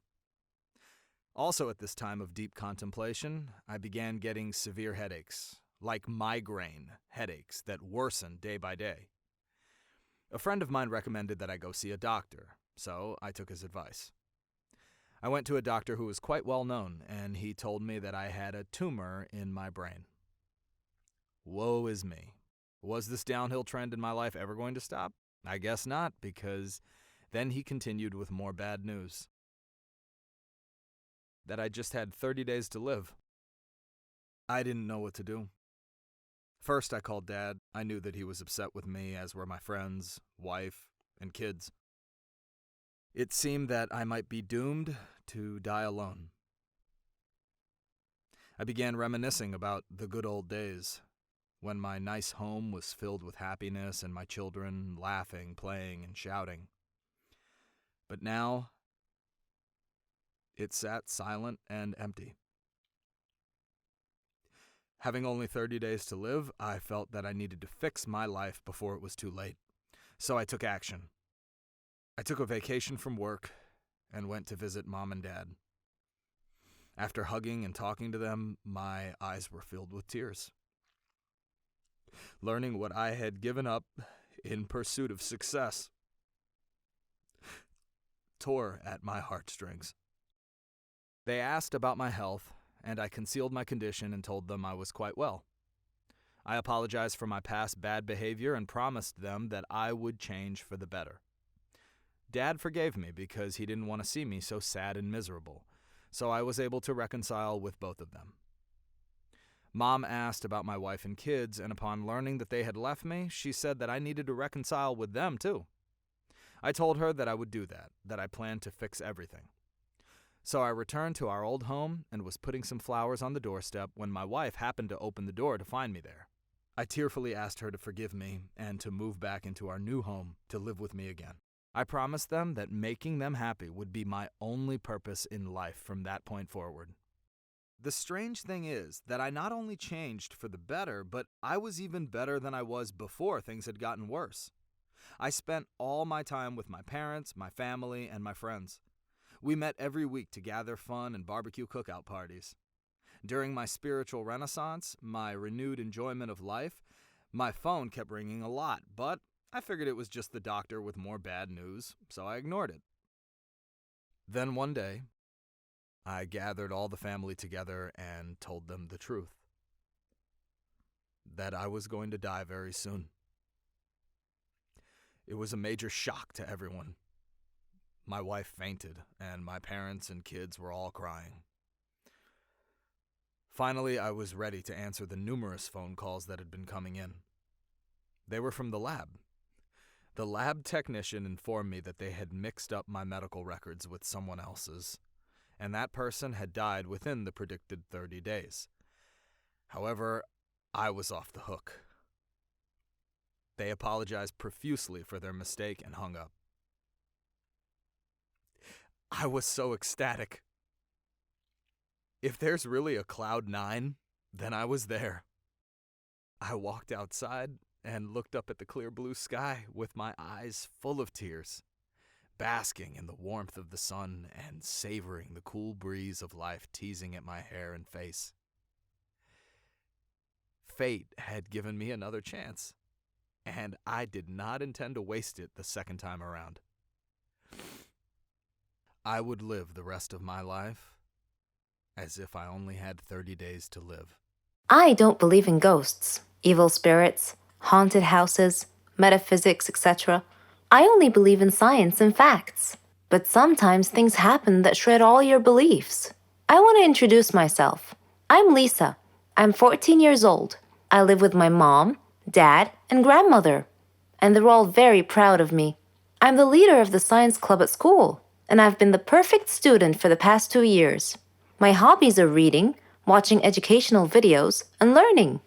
I like to discuss matters with rational people, not those who believe in myths, aliens, ghosts, and other such nonsense. I personally think these people have mental issues. One morning, my grandmother passed away.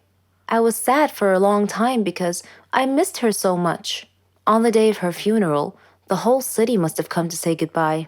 While the priests were praying, I noticed something peculiar about one of the graves in the graveyard. After the prayer ended, I approached the grave in question to investigate. There was some weird writing on it. Then, a wispy, transparent, smoky figure appeared out of nowhere. It said to me, "Do not get closer to Donna Median's grave. Beware." I shivered slightly and asked the apparition who Donna was. And it replied, "Who was she? She was an evil witch who liked to scare people. She was burned at the stake as a witch, but before her death, she swore a curse that if anyone ever approached her grave, her ghost would haunt that person to the day they die." I did not laugh at the apparition's warning. Instead, I turned and returned home, thinking about what had happened. On a sudden defiant impulse, I decided to visit that grave that night to see for myself if the curse was real. I took my dad's flashlight and wore a raincoat. It was pitch black outside. The place was horribly unsettling at night, but I wasn't worried at all. It's not like it was real, right? I entered the gate to the sound of howling dogs and meowing cats. My blood ran cold, and a sudden chill ran through me. I turned on the flashlight and began searching for the grave. My hands were trembling so badly I dropped the flashlight several times. Sometimes I would step on something crunchy, and I would shine the light downward, only to see that I had stepped on an insect. Sometimes I'd see a cat here and there. Then suddenly, I heard an eerie sound close by. I froze, not daring to move. Slowly, I pointed my light towards the sound and gasped as my light illuminated a dark, shadowy figure. It was about my height and dressed all in black. I spun around and fled as rapidly as my faithful feet could carry me. I dove into bed, but I didn't sleep at all that night. I even left the lights on. The next day, when I woke up, I asked my dad if graveyards had ghosts, and he wondered why I would ask such a question. I was embarrassed and laughed to hide my fear. I told him that I was just curious. That was all.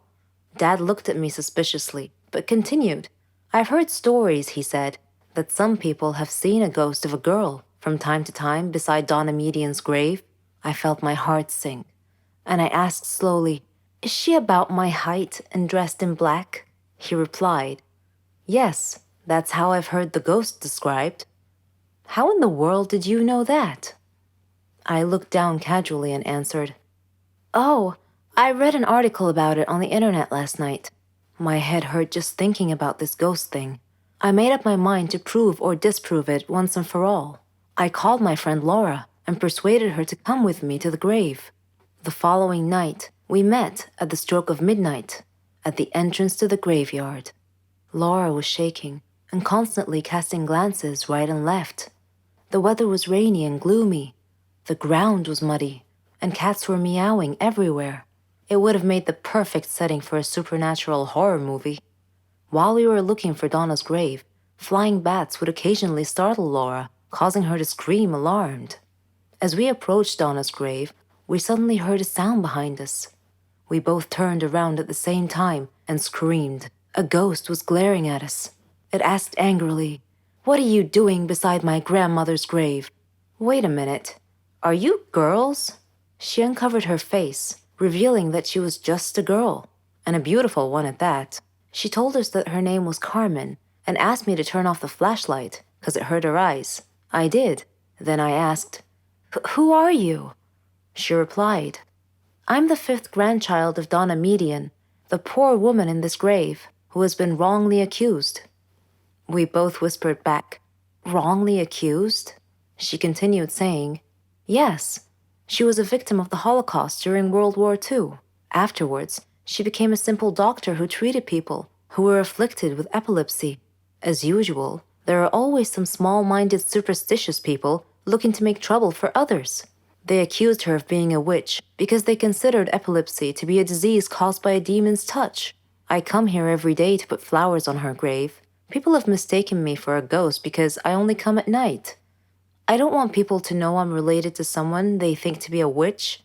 I don't want to be shunned, scorned, or gossiped about." I tried to comfort her and calm her a little by saying, "Don't worry, Carmen. Your grandmother's spirit may be able to rest in peace if you tell people the truth now. We live in more modern times, and there's no need to worry. I won't tell anyone about you being the ghost. It'll be our little secret." Carmen laughed. She and I became good friends after that. Ever since that day, whenever I hear someone talking about ghosts, I just look at the photo I took of Carmen and I break out laughing. My name is Laura, and as a child, I craved unconditional love. But instead of cuddles and family outings, my lasting memories are of bitter rows. My mom never wanted children, she says. She told me that the only reason she didn't get an abortion was that she found about the pregnancy too late. My dad left when I was very young, which made my mother resentful. She had to stay and be the responsible mom, which she hated. On one occasion, my grandparents took me away, and I remember thinking, this is what family should be like. The relationship dissolved completely when I was a teenager. My mom's first love was always men, and when I was 15, she moved to Africa for a boyfriend without telling me. It's something I found impossible to forgive, especially as there has never been an explanation or even an apology. She has contacted me since, but always asking for money.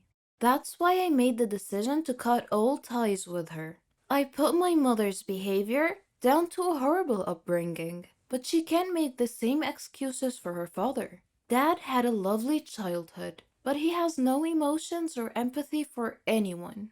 We haven't spoken in 7 years. Although she's so close to his parents and they encouraged her and her dad to repair the damaged relationship, it brought her nothing but more hurt. After he left my mom, he went on to have a new family. That was really hard for me to handle when he's made so little effort with me. My issues with my mom and dad have badly affected my mental health all throughout my life.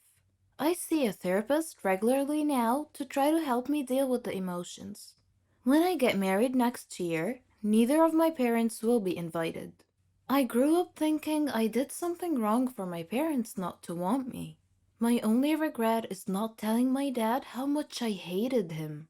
I don't hate my mom. I just feel sorry for her and I wish she could see what she's done.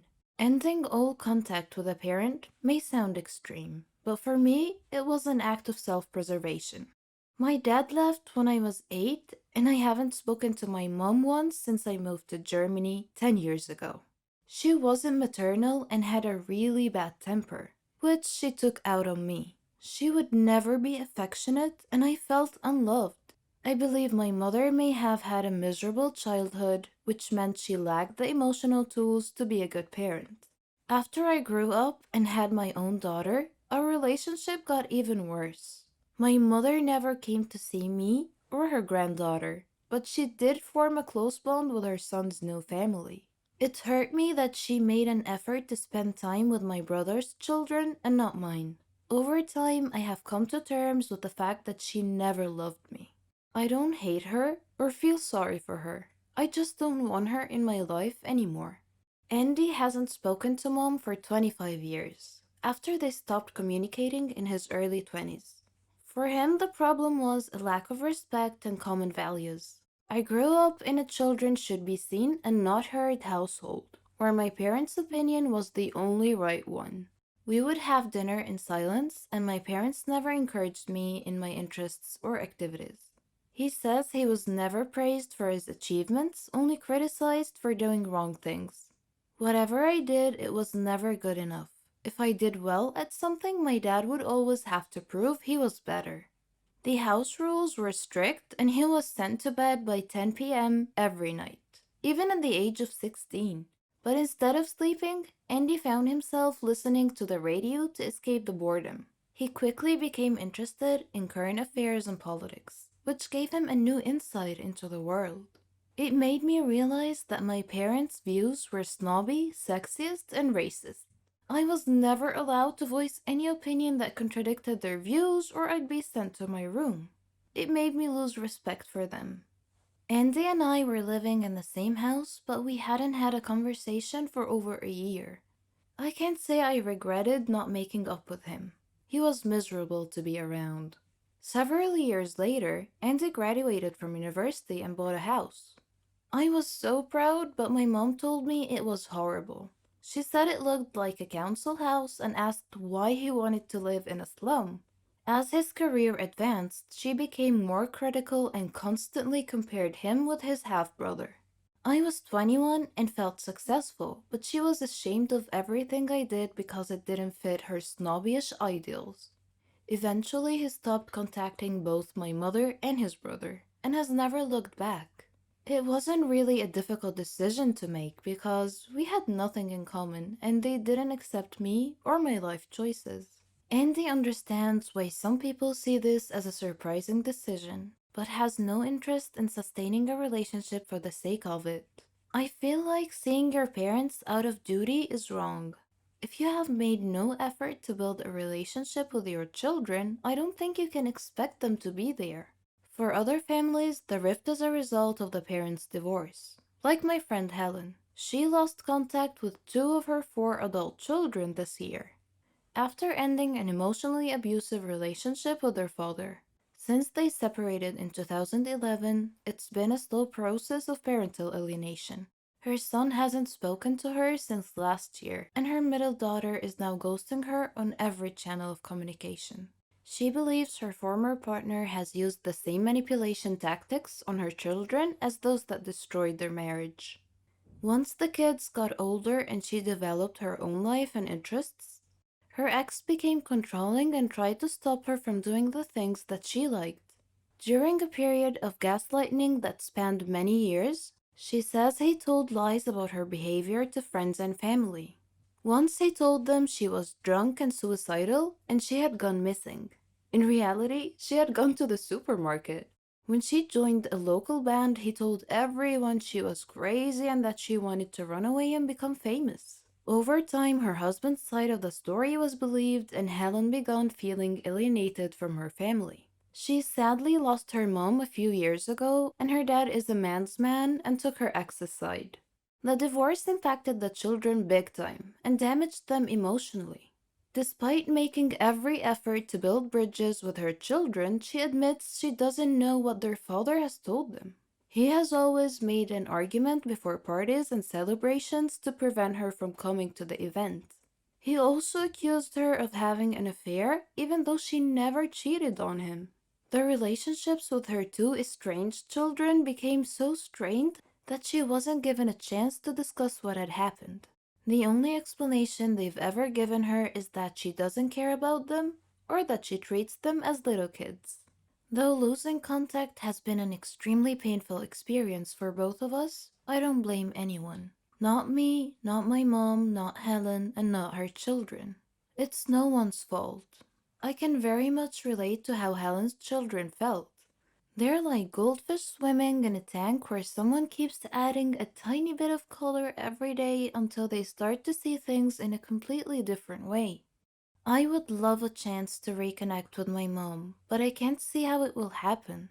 At the moment, I feel like I'm standing outside and they're inside a glass room.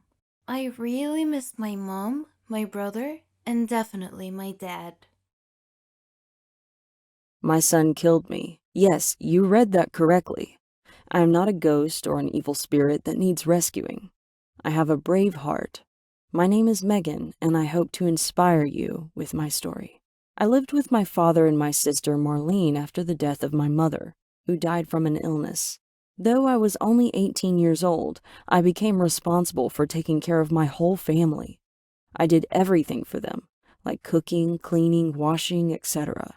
My father was a great man, and he did his best to make us happy. I supported both my sister and my father. We faced a lot of problems together, illnesses, financial problems, school, and the like. But there came a day when I had to make a life and death decision at my young, tender age. I fell in love, as any girl my age tends to do. My sweetheart turned out to be loved my neighbor, a guy named Dave. We had grown up together, and we shared everything. Love, sadness, jokes. Our dreams had evolved as we grew up too, so we decided to marry. He knew all about my life circumstances, so he chose a flat near my family for me. We had a nice party and celebrated with our families and friends. Every day, he proved himself to be a responsible man. He loved and respected me, and I him. Finishing my studies was one of my dreams, and Dave supported me in every way to achieve it. But my biggest dream was to have a baby. But sometimes life just isn't fair. One day, while cleaning the house, my heart began beating rapidly, and I couldn't breathe well. I was barely able to call out to Dave, who came immediately when he heard me cry for help. I had had this symptom before when I was younger, but I never told my father because I didn't want to worry him. Dave took me to the hospital, where a doctor said I had a serious heart condition. And not only that, I was pregnant too. Pregnancy and a heart condition do not a good combination make. So we had to choose between the baby's life or mine. My father and Dave asked me to abort the baby.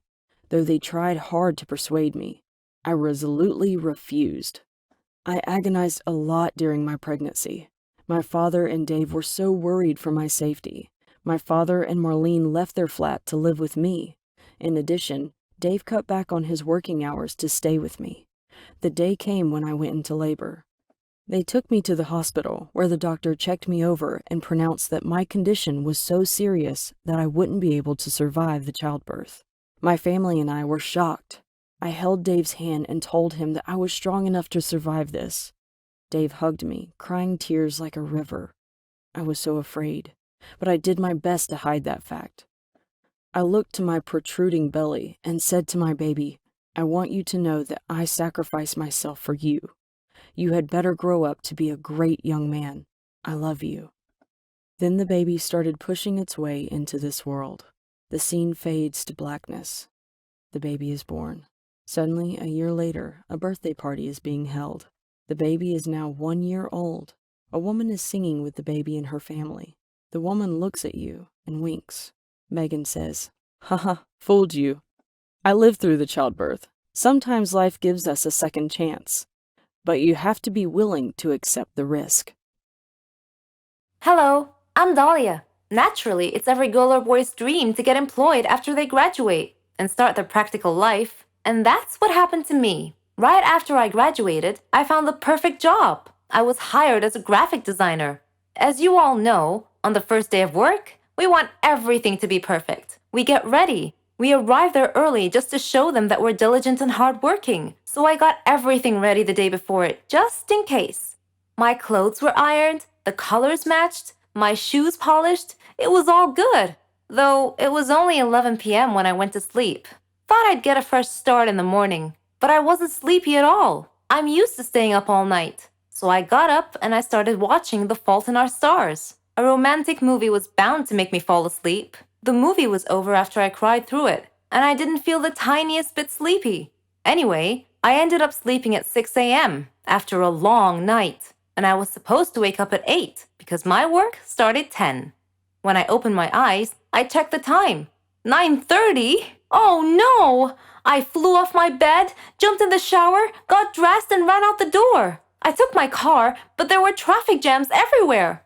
It was a half-hour drive to work, and the traffic wasn't moving. I lost all reason, yelling at people hysterically, telling them to move out of the way. Finally, they started moving. Oh, it's not over yet. What better to make things worse than a flat tire on the highway? And not a single person stopping to help. So, for the first time in my life, I'm changing my car's tire. Needless to say that the clothes I prepared for hours were all black and so messed up. But I hurried off to work anyway. I got there at noon. I wasn't really sure if I should go up. I mean, I'm 2 hours late on my first day. I stood there fretting. Is my first day going to be my last? I'm so late and I look like heck. I checked my bag and I found my makeup kit. It was worth a try. I took my bag and I ran to the door, asking where the bathroom was. I tried my best to make it work. I took off my jacket. Well, it was better than before. All I wanted was to go to work looking like a human. I went to the secretary and I told her I was supposed to start today. She went in to tell the manager I had arrived, and that was it. I heard screaming and shouting. Where does she think she is? How dare she show up 2 hours late on her first day of work? She's fired! Where is she? The door opened and he stormed out. So handsome, so elegant. His tie went perfectly with his suit, and he just stood there staring at me. Then quietly he said, "Please, come in." His secretary looked confused. We sat in the office for about 2 hours. Or was it 3? I lost track of time. I started work that day. Turns out he was my neighbor. So we started going to work together, meaning of course I wouldn't have to change the tires again. But my life started changing too, a little at a time, and my work was going great. Ian was a great boss, and I felt like it was the perfect place for me. 4 months later, Ian proposed. I can't tell you how happy I was. We got married and now we have 2 kids, a girl and a boy. We still work together, helping the company grow. My first day at work wasn't the perfect beginning, but it certainly led to the perfect ending. If there's anything I've learned, it's to do your best, even if it seems impossible. Beauty has myriad aspects. Some girls have a beautiful exterior, but with an ugly personality on the inside. Some are ugly on the outside, but have a beautiful personality. Some are average on the outside, but inside are very educated and elegant in behavior. This is where the idea of the Miss World contest originally came from. The girl who has the most aspects of beauty overall should be able the title. But what if a girl is beautiful in every way except for the external beauty that is valued above all other aspects? Does she really stand a chance at all? My name is Naomi, and I am 16 years old. I live with my mom and 2 sisters. I am the middle daughter. My dad died a long time ago in a horrible train accident, leaving Mom to raise us alone. So she taught us to be independent, to trust in ourselves, and to determine our own paths in life. We excelled at school and had plenty of friends. But life didn't give us everything. There is always a blemish on anyone's life. For me, it was beauty. I was boringly plain-looking. No one wanted to date me. But I was okay with that because I knew that most boys were idiots, concerned only about a pretty face, even if that pretty face belonged to an empty-headed dimwit. Our school held an annual beauty contest based solely on external beauty, so I figured that it was time to change the rules of the game. I went to the teacher responsible for organizing this contest and suggested that this year's contest be a multifaceted beauty contest. I explained about considering internal aspects of beauty, such as maturity, responsibility, social interactions, academic performance, environmental awareness, character, personality, talent, hobbies, aspirations, etc. The teacher smiled and told me that she didn't have the control in this matter, but said she would speak with the principal. She asked for 2 days to try to persuade him. The 2 days crawled by at a snail's pace, but I was rewarded by my new rules adopted for this year's beauty contest. It would focus on both the inner and outer aspects of beauty. The student body was divided on the issue. My group cheered the new rules, but Emily's group hated it. Emily had won the school's beauty contest for the previous 2 years. She was as beautiful as a Walt Disney princess. Long blonde hair, lovely soothing voice, green eyes, elegant posture, but snobbish, vapid, shallow, narrow-minded. She testily asked the air, "Whose idea were these stupid new rules?" "Mine," I answered simply. She glared at me and told me that the old rules had been the standing rules for eons and couldn't be changed. But I corrected her by telling her that everything changes. She dismissed me with a wave of her hand by telling me that it didn't matter, that she was a shoo-in to win anyway, regardless of any stupid rule changes. I read the flyer about the contest and the new rules. One facet to be evaluated was how well a student contributed to the school's goals of fostering kindness and learning. Another facet was one's talent and hobbies like poetry, drawing, acting, or singing. Another was general knowledge of the world. And yet another was about etiquette, politeness, and manners. I put my plan into motion to win this contest from vain, brainless Emily. Still, she seemed so confident that I felt like I had no real chance of actually beating her. The contest, which would span several days, began. The first phase of the competition was on the social aspects of beauty. Emily chose to woo the students by distributing roses and chocolates to them. In addition, she flirted with the more popular boys to get them and their friends to like her. Other contestants distributed different things to students. I needed to do something distinctive and unexpected, something genuinely useful. So I summarized the semester's school subjects for the students so they could study more easily and efficiently for their final exams. I also asked Mom to prepare healthy lunches for them. My ideas were well received. The next phase was general knowledge. The judges paired everyone with a rival. The winners of those pairs would then be paired repeatedly until only one winner emerged by elimination. I was paired with Emily. Favoring her external beauty, the judges asked her easy questions. Me? I got the challenging questions. But despite this biased treatment, I answered all the questions correctly.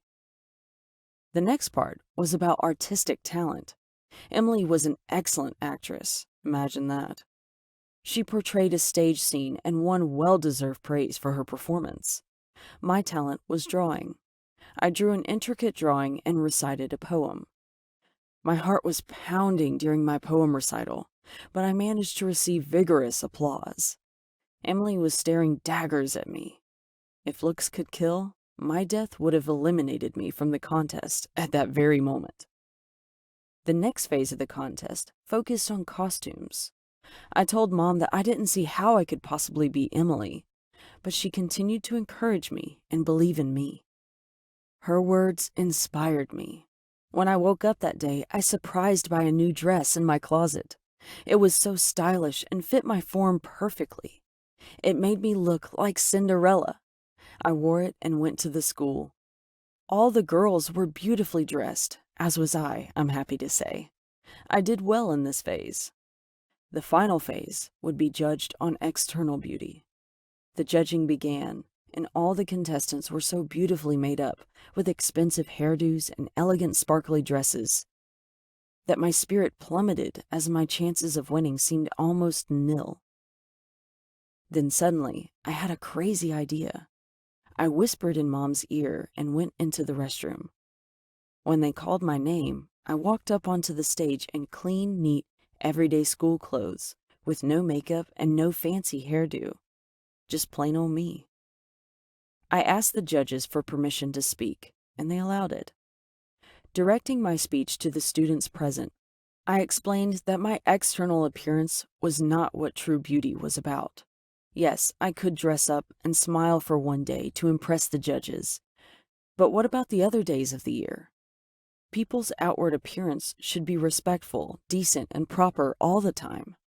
When I finished my speech, it was met with enthusiastic applause, even by the judges. Now it was time to announce the overall winner of the contest. As is typical, they announced the third place winner, then the second place winner.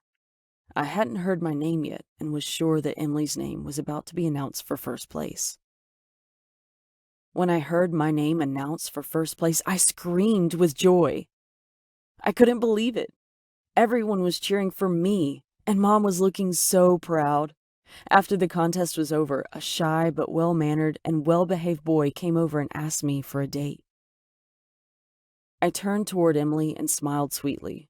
She didn't return my smile.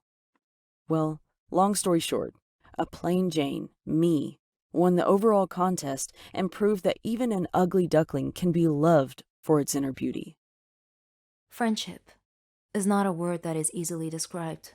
In fact, those who know the true meaning of it are scarce. It usually comes with a bond of trust that is not easily broken. The question is, can you believe in that bond till the very end, no matter what?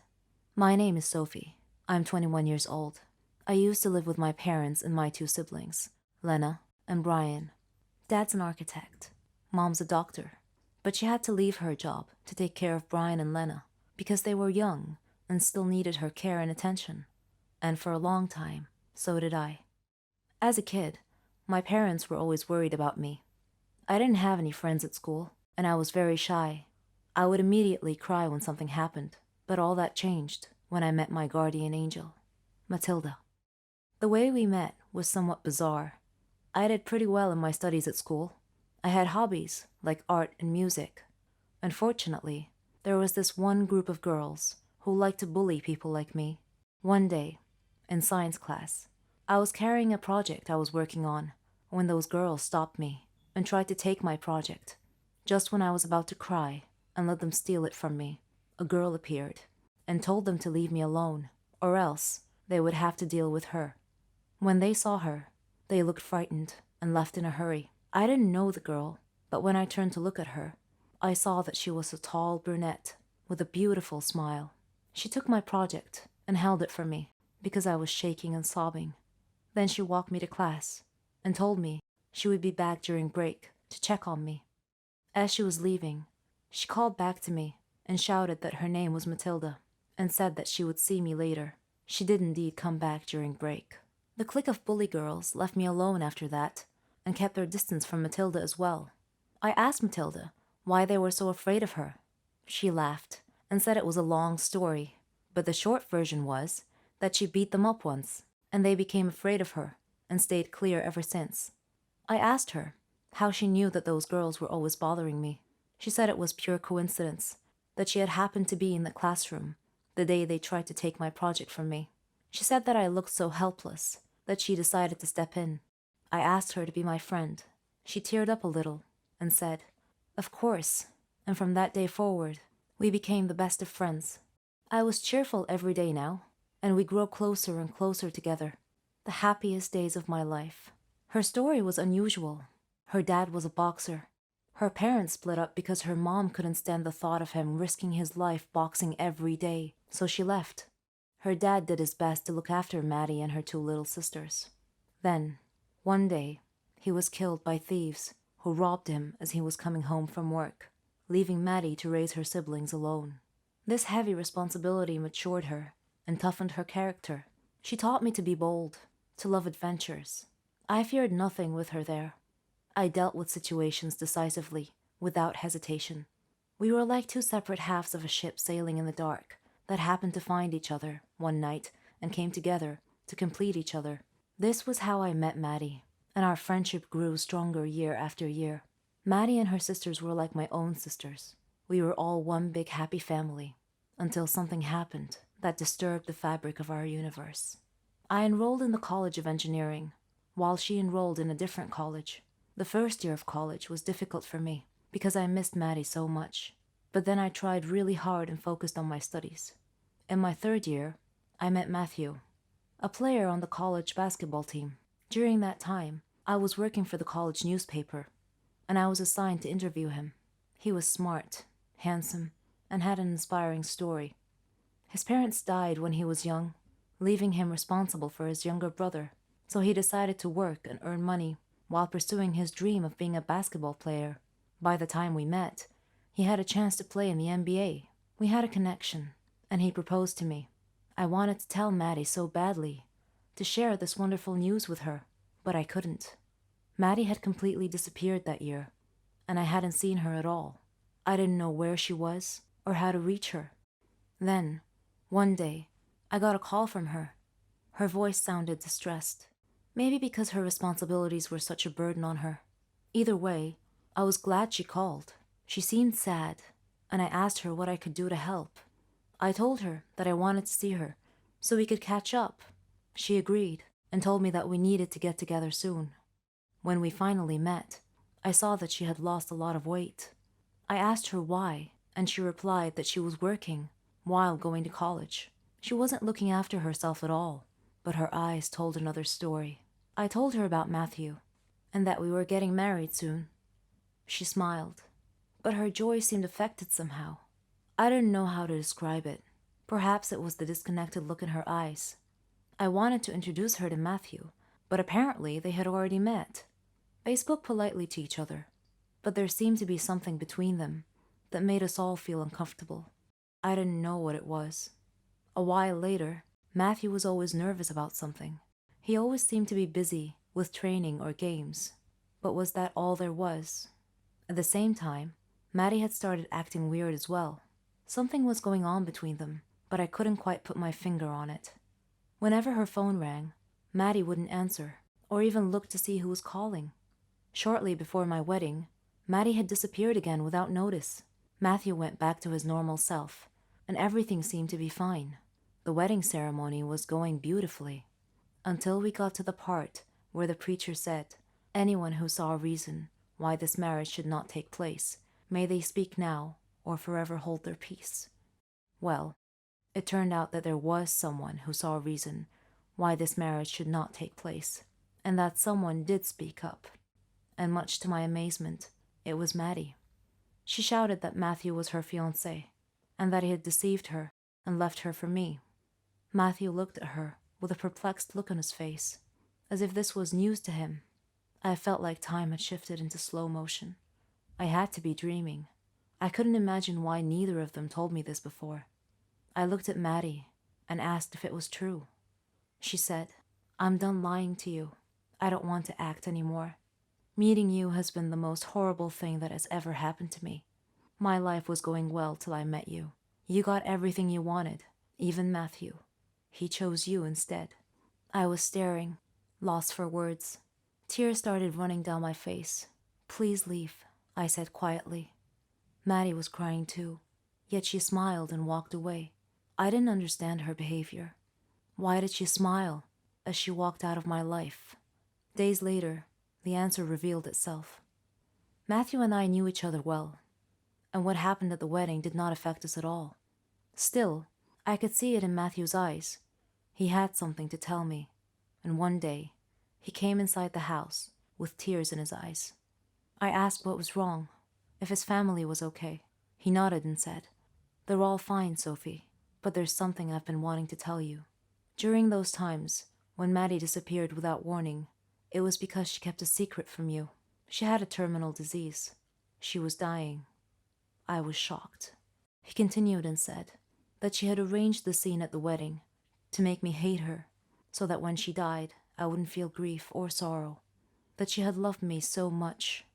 Soon after our wedding day, her disease took a turn for the worst, and she died. I was still standing in shock. He gave me the letter she wrote me. "Dear Sophie, I'm sure that up to this point in time, you didn't understand my strange behavior, my sudden change. It was necessary to protect you from the shock of my death. I had no choice but to make you hate me. Don't be upset with me, dear Sophie. These are the last moments in my life, and I just wanted to tell you that I love you. Forever friends, Matilda." I cried like I never did before. I had lost my best friend. Dear Maddie, now I know the reason for your tearful smile when you left the wedding that day. You are still my one true friend. Not a moment has passed without thinking of you. Forgive me for not being there when you needed me most. You will always be in my heart. 7 years old can be a very critical age in a human's life. It's the year we graduate from first grade to second grade. It also may be the year when you first participate in a sport that will shape your future. But for me, it was the age when my parents decided they wanted to lead separate lives. I grew up like any average girl, attended a good preschool, participated in sports, and had good friends. My parents, as I recall, were always in a good mood with each other and shared the joy of raising their daughter together. I have few memories of the bad times my parents had argued. The worst memory I recall is lying in my bed one night when I was 7 years old and having my parents come into my room and my father saying, "Tanya, your mother and I are getting a divorce." My immediate reaction was a natural instinct for a young child, which was to blame myself. I often had more than one birthday party as a kid. This sounds cool, but it wasn't all it was cracked up to be. I'm a child of divorce. My childhood wasn't mine. It belonged to my parents. I lost myself in every effort to appease each side of my family. Shuffling alone between two separate lives meant that I was on the fringe of each family, never an insider. The people I loved most were never in the same room together, and many of them barely even knew each other existed. I missed out on events and celebrations because I would have to spend time with my other family. Children of divorce learn to cope with these struggles and instability by the age of 10. I no longer wanted to deal with it. I didn't want to live in two different homes with two different bedrooms, different clothes, different toys, different friends, and even different rules. I was a 10-year-old caught between a rock and a hard place. So one day I told my dad that I didn't want to visit anymore. It was a courageous and ignorant act, to be honest. We will never know if it was the right decision or not. But at the time, neither one of my parents possessed the emotional stability it would have taken to unearth a more positive solution. And so that was the way things went. The power struggle that had lain dormant between my parents erupted again, and this time it was directed at me. This time, I was responsible for the discord. In one house, I was blamed. In the other, I was a victim. There were no more multiple birthday parties. Instead, there was stability and consistency in one house, anger and avoidance in the other. Choice is met with consequences, and as time went on, I fell out of touch with my dad's family. It's hard to stay in touch with people connected to someone we have pushed away. Cousins I used to play with were erased from my life. We never visited again. Was that because it's best to keep served ties cut? Or was it my punishment for being a horrible child? All I knew was silence and loss. When I was in my early teens, my mom remarried and I met new cousins. I learned new Christmas traditions and sat with new kids at the dinner table. Instead of being ushered from one family to the other, life settled down. Even though I heard from my dad only once or twice a year, life was fairly stable. But that changed again when my mom and stepdad split up during my first year of university. I tried to keep in touch with my family members every time I went home for the holidays. Again, I tried to please everyone while anxiety flooded my thoughts. Whom should I spend Christmas Eve with? Should I visit with this family or that one? Will they be offended if I don't make time to see them? Will they be offended if I don't bring presents? I would have loved to have everyone drop by and visit me, but that would not have gone very well at my mom's house. Instead, I diligently visited everybody on my own, carrying thoughtful little presents I bought on my student budget. I would make small talk and feel like an outsider. I was always the awkward guest, never the welcoming host. For 10 years after I graduated from university, I lived away from home.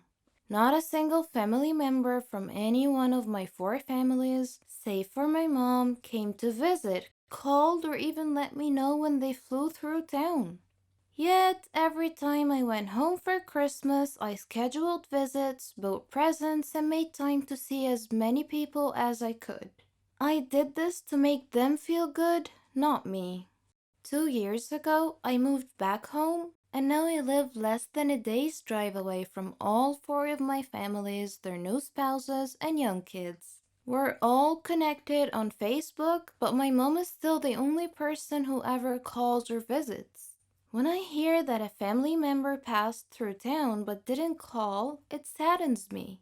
But I realized that they don't call because they don't really know me. To them, I was never a fixture. I was only ever around a few Christmases here and there, and although they were my family, I was never theirs. They don't know that they are just one of several people spread across 4 different families that I wasn't able to keep in touch with. Sometimes divorce spreads us too thin to make anything real, lasting family connections. This summer, I am getting married and starting my family. I'm trying not to have too many expectations. I know no family is perfect, but my soon-to-be husband is the king at keeping in touch with people. He's persistent, charismatic, forgiving, and loyal. He's teaching me what family means. Together, we will teach our kids to reach out to one another with compassion and to stick by each other through times of darkness. I'm looking forward to joy and friendship with my new family, and I plan to do everything I can to stay married.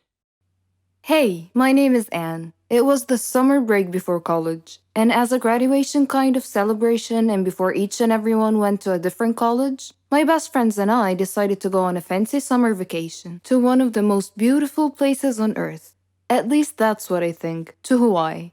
I was in my room daydreaming about wearing those cool coconut bras while enjoying an exotic juice, maybe even doing a hula dance, and then my best friend Kim called and burst my coconut bubble. She suggested that since we're off to a whole new stage of our lives, we may as well get a complete makeover. I thought she meant we should go shopping or something, but no, she said we should go to the hair salon and get new haircuts and maybe even dye our hair. I admit that I was overly excited about the whole thing, so I said yes.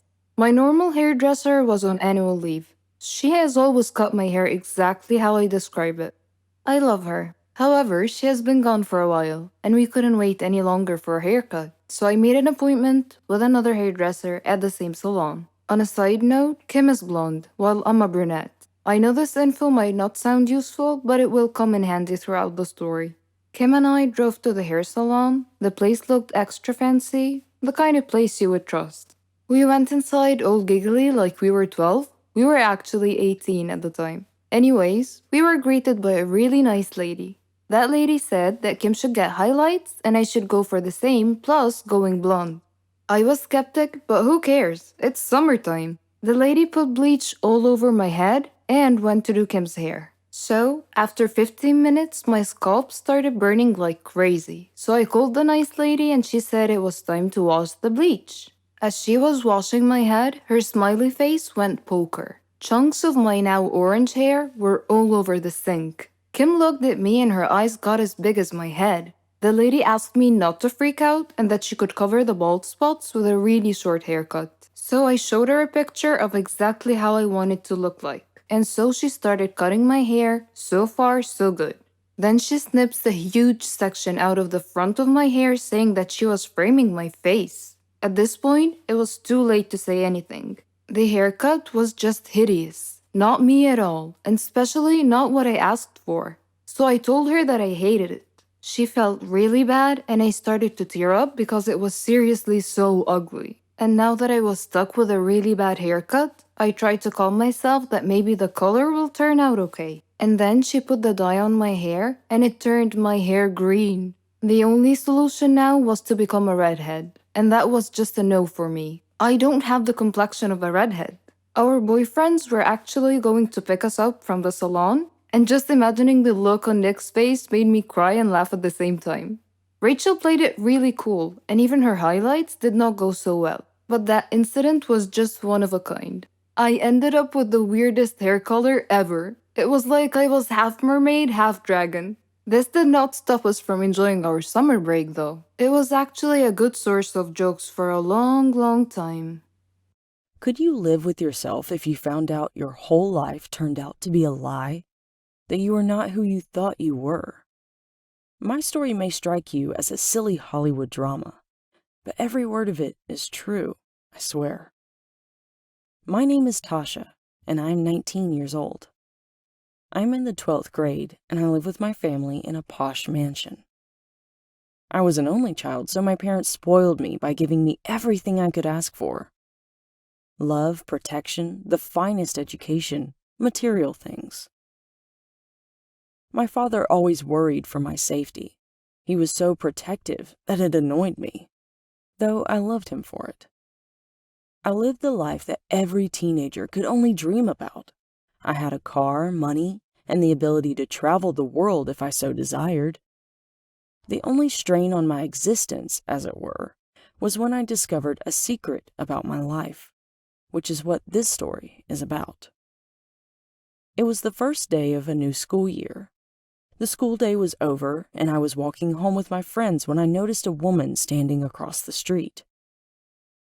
She was watching me closely, as if she knew me.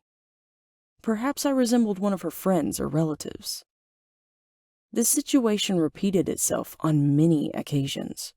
Her stalking of me made me feel uneasy, even though she didn't look threatening in the least. So one day, I decided to exit out of the back side of the school instead of the front side. Then I peeked around the corner of the school building to observe her. She was scanning the exiting students carefully, one by one. She looked annoyed that she couldn't find me. Then I sneaked around behind her and tapped her on the shoulder. When she turned around and saw me, her face lit up with joy. I told her that I had seen her watching me every day and asked her why she was doing so. It seemed that she wanted to burst into a lengthy conversation, but instead she stopped herself and calmly handed me a letter. Then she began crying and left me quickly. I resisted opening the letter until I got home, sat down, and got comfortable. Then I proceeded to open the letter. It contained a calendar date and a simple note. Research this date and you will know everything. I browsed the internet for events that happened on that date. There were many hits. One hit was a news article about a woman who had killed her husband. Her husband had been constantly abusing her and her baby girl, so the woman had sold her daughter to a rich man to protect her life. When her husband discovered what she had done, he began beating her severely, and in self-defense, she killed him. I was shocked to read that the rich man she had sold the baby to was none other than my dad. I felt like I was in an Asian Indian movie. I'm in a quandary as to what I should do. Do you have any suggestions? Any advice? Please. This is Tina, and this is a story about me and my biological mother. My mother is sitting in the cafe of a garden center, staring at her cup of tea. I'm over the other side of the shop looking at some strawberry preserves. I want to attract her attention, but the word mom sticks in my throat. I use it so infrequently. Instead of calling out, I just walk over and show her the jam. Ever since I left home 15 years ago, the relationship between my mother and me has worsened. In hindsight, it was never very good to start with, but it's taken 15 years of counseling and soul searching to realize that. The fact of it is that my mother and I don't like each other much. We don't hate each other, we're just sort of indifferent. There, I've said it, indifferent. Saying it feels like committing some sort of crime. My mother and I live hundreds of miles apart, and in the case of most of my friends, this should mean that visiting home should be a time of joy and excitement. Instead, they are weekends of tense, polite conversation, both of us desperately searching for something in common to talk about. And that is usually what she's currently watching on television. As a 20-something woman, I'm constantly surrounded by reminders that my mom should be my best friend. Advertising aimed at my demographic features glamorous, youthful mothers going to the salons with their best friend daughters. Because it's all so alien to me, I tend to become a little bit fixated. I tend to look beyond the principal plot lines of films and become obsessed with the parts that involve a mother and a daughter for a large, loving family headed by a quirky matriarch. When the film Mamma Mia came out, I went to see it with a girlfriend for a bit of a laugh. It was mainly about love affairs between Meryl Streep and her exes. As I watched, I was as always bewildered by the apparently natural bond that mothers and daughters have on screen. Another film. It's complicated. Again with Meryl Streep has a plot that hinges on her post-divorce relationship with her ex-husband. But the highlights for me? The way her children clustered around her and the way she reacted when they all came back to visit. Though I know it's not just on screen. My friend Susie has the same exact sort of relationship with her mom. It baffles and fascinates me. They talk every single day, sometimes more often, and tell each other everything. I didn't have an unhappy upbringing. I wasn't a happy child, but that wasn't down to child abuse or neglect. I was well-clothed, fed, and I even had ballet lessons. I went to university paid for by my parents, and I knew, and I still know, that there's always somewhere to stay if I need to. But my mother and I never had the sort of closeness I saw in my friends' relationships. They would go shopping or share secrets. They would tell their moms things about their lives. The one time I tried to ask my mother about her teenage years, she told me to mind my own business, and so I did. I grew up minding my own business, and she minded hers. I left home as soon as possible and met my now husband at university, and he quickly stepped into the role of best friend and emotional support giver. I made enduring friendships, most of which I believe to be unconditional. Most of my friends believe me to be a loving and caring individual, and I know I could turn to any one of them in an emergency, and them to me. Yet, I cannot remember the last time my mother and I hugged, even though I hug my friends all the time, and the very thought of it makes me cringe. My mother is the last person I go to in a crisis. She is certainly the last person to whom I would tell a secret or a problem. And if I'm honest, I don't need to anymore, as I have my own friends now. But my lack of a close friendship with her bothers other people a lot. When I say that I don't have a close relationship with her, they ask whether we fight a lot. But no, I don't recall ever having a fight with my mother. That would entail caring enough to bother. I used to go through phases of worrying about it and trying to repair the damage, but all the while I was aware that I was doing it for other people. I visit infrequently, but I visit. I do it not so I can see her, but if I'm honest, so her neighbors and family can see me visiting. A few years ago, before I realized I didn't care anymore, I called her up and asked whether we could sort it out. Her answer told me everything I needed to know. Sort what out? I stopped bothering from that moment on. Now my principal concern is explaining to people why I don't see her that often. And I feel guilty for not really having a good enough reason. My parents weren't divorced. My father died a few years ago. There has been no huge family dispute. There's no big skeleton in anyone's cupboard, well, not mine anyway. I recently went to see a nurse for a routine appointment, and she asked a host of questions about my mother. Eventually, I had to confess that I didn't know half the answers. She asked whether I could find out. My heart sank as I imagined having to give away a detail of my life, such as why I was going to the nurse to my own mother.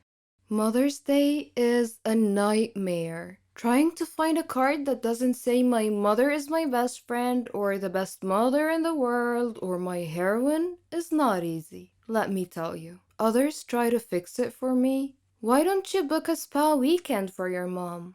The very thought of my mother agreeing to or enjoying something like that is just laughable. Or they ask, why don't you go for counseling? This would be all well and good if she would ever condone the idea, but it implies a relationship that needs to be mended. Why does it need to be fixed at all? Were my mother a woman I had met on a train and chatted to for half an hour, she would be one of the last people in the world I would want to talk to for a further half hour. If she wasn't my mother, she would be someone I groaned about having to spend any time with. I simply grew up and discovered that I didn't like my mother as a human being. She's not like me. She's self-obsessed, not interested in others, thoughtless, and incapable of genuine warmth. She has no concept of giving love to receive love, and has never asked me a single meaningful question about my life or career. Some people might feel that I have a duty as a daughter to be there for my mother, that it's down to me to repair our relationship. But because of the way she's raised me, I don't feel there is a relationship to repair. I wish my mother no harm, and if she were in trouble, I would help her like a shot. But I would also be there for any of my neighbors and the old man who swears at people from the bus stop across the road. I've been cursed, and it will haunt me for the rest of my life. It all began with a joke at first, but some jokes have serious consequences, and when this happens, your life becomes an uphill struggle.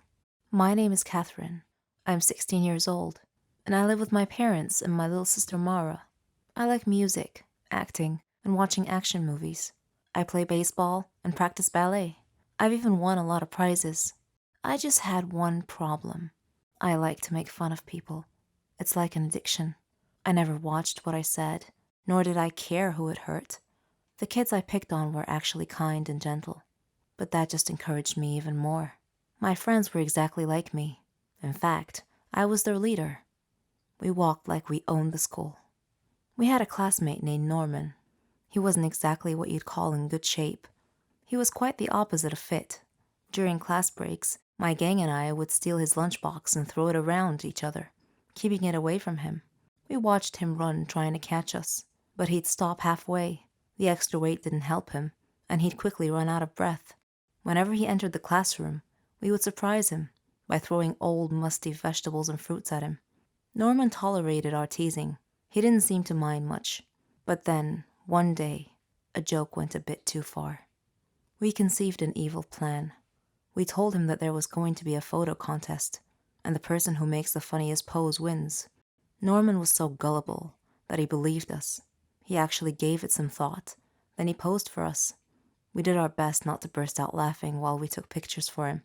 The next day, when he came to school, Norman discovered that his photo shoot pictures had been posted all over the classroom walls, and the kids were laughing, writing comments all over the place. Norman was mortified, and he looked around at his classmates' faces. They were all laughing and pointing at him. Norman started crying, and his nose started bleeding. Then he fainted. A teacher had to call an ambulance to take him to the hospital. I certainly didn't expect that to happen. We knew that Norman would get so fatigued sometimes and leave school for the rest of the day, but we didn't know that he had a medical condition, and I felt deep regret.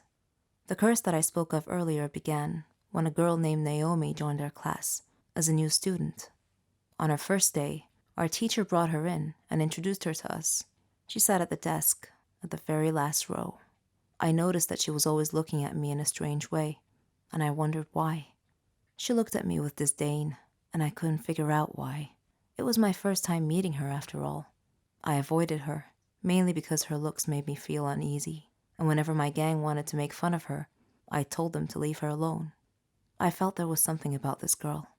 One day, during science class, the teacher had paired us up to do a lab experiment, and I intended to ask her about the way she looked at me.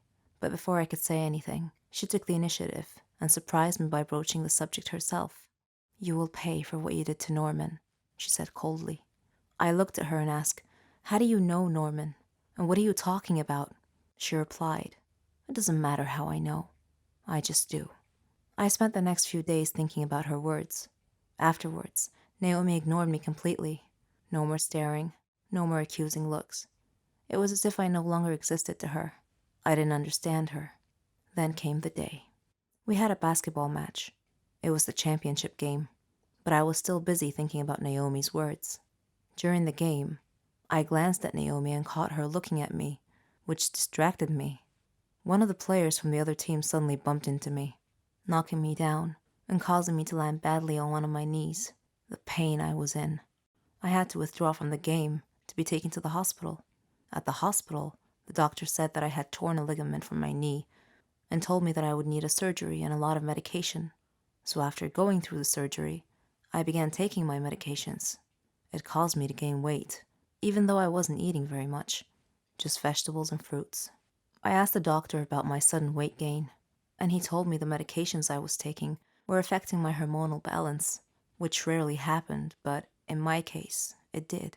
He said that I would either have to endure great pain or deal with the overweight because it wasn't going to stop.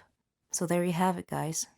This is the curse that Naomi cast upon me, the price I had to pay for what I did to Norman. Eventually, I got well enough to take my final exams. When I arrived at school, all my friends took one look at me and started laughing. I was now their target, their prey. One of them said, "You're as large as an elephant." "I'll lose weight once I stop taking my medications," I retorted, but no one was listening. I am now living in a nightmare, and I would like to tell Norman that I'm very, very sorry for everything that I've done.